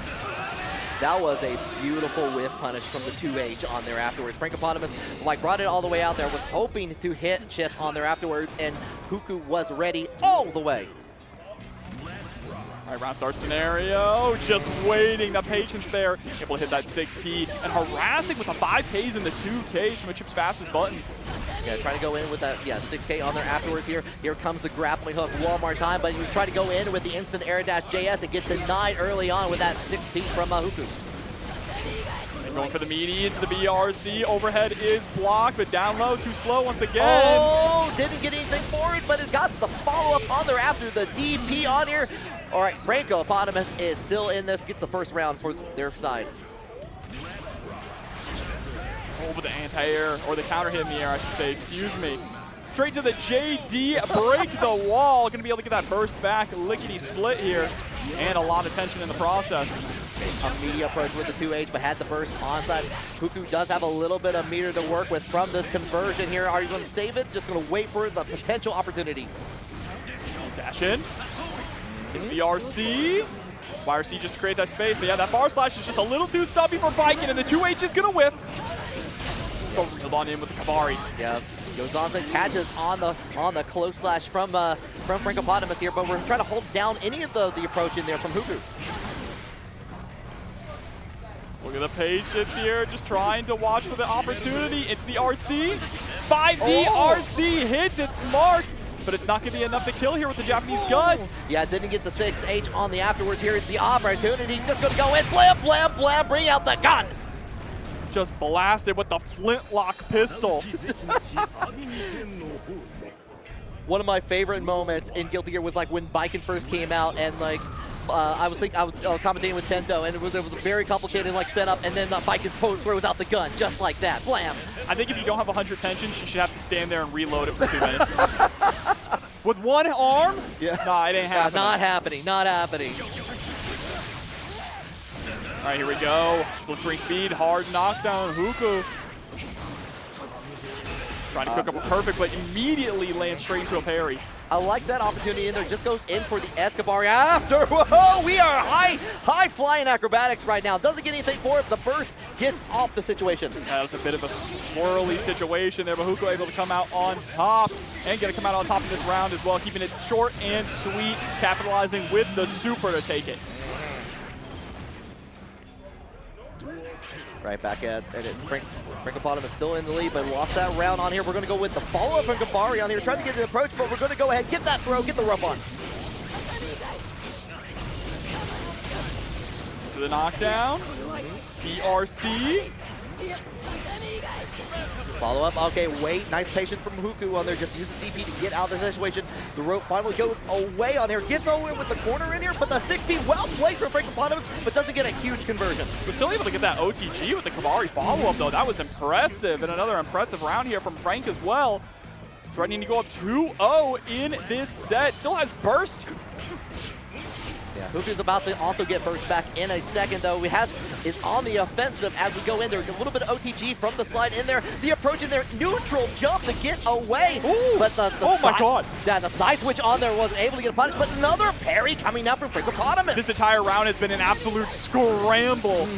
Finally, a little bit of, you know, familiar situations here. Just putting that Escabari on, keeping the rope on Chipp. Ah, but we're going bungee jumping. We get that close slash. You have to burst there, but we're going to go with the 6P, keep into the wall. We're going to cancel out from the RC from the overhead. Huku able to get the super here to get the hard knockdown through the wall. In such a good position now to take this round. Just needs to get that last mix, catching the backdash into the throw. RC. Oh, no! Oh, we almost lost it with the 6P, but jump saved by the bell. Jump neutral, jump into jumping slash got the hand. Frankopotamus got to be feeling pretty good from that scrambled eggs. You can see laughing to himself. Even a slap on the face. That's a real knee slapper. You gotta take what they give sometimes on here, and Huku is on the potential to go into the loser side of the bracket if Frankopotamus has anything to say about it. Oh my god, that pulled so far in. All right, 2H, just goes for the H Kabari, blocking the burst, and Frankopotamus absolutely is feeling themselves right now. Yeah, we got ourselves, we're just getting the trade one more time, set point. First down on both sides, meaning that the first hit is going to be deadly. The first hit does end up going to Frank. Look at this, nothing that Huku could do about it. Another rope on there, trying to play the acrobatics one more time. You know what, that wasn't enough, double apply. Gonna get the hit on there afterwards. One more time for the road. This time the DP gets out of the situation for Huku. Oh, goes low, but still stuck on that rope. Finally gone, but runs right into a button. Oh my god, we are swinging right now. Slugging it out. We are backing into it. The 6P on there from Baiken. We're gonna hold out, run up, get the throw on here. Last opportunity for Huku to get anything forward. Burst right back, once that corner. And the J, as that turned to an infight there at the end, but able to come out on top. Frankopotamus. Just like that, showing off. I love the use of Kabari. Mirror? No, this is definitely a button check, right? I think so, absolutely. Like Home Depot Potemkin, has Potemkin in the name. It's true. The true on there. Like no guesswork on there potentially on there. Giovanna, I believe. I'm double checking on that real quick here. Oh no, this is real. Oh wait. This is real. They're slugging it out. Oh wait, okay. We're just going right into it. All right, double Slayer, double action on here. Rain and blood. Oh, I'm in heaven right now. Going to go right into the other side. Home Depot Potemkin going to go in with we're trading. Oh man, we're trading on the 2Ks. Oh, and just gets hit by that counter hit pile bunker. Just like that. Home Depot Potemkin able to get the first round. 2D slide right on in into the fully charged dust pickup. Yeah, you had to burst there or else you were going straight through the glass. Yeah, right. Okay, get the follow-up. All right. One more time. Yeah, you're going to go ahead. Load up that fist. Bada boom. Super Mappa punch for the hard knockdown. Now, if you want to talk about a slugfest, this is exactly what you're looking for. Chasing down the Danny Step with one of his own. Where are these left, rights? Just going to go for the RC on the throw. Mono on there. And you know what? We're trading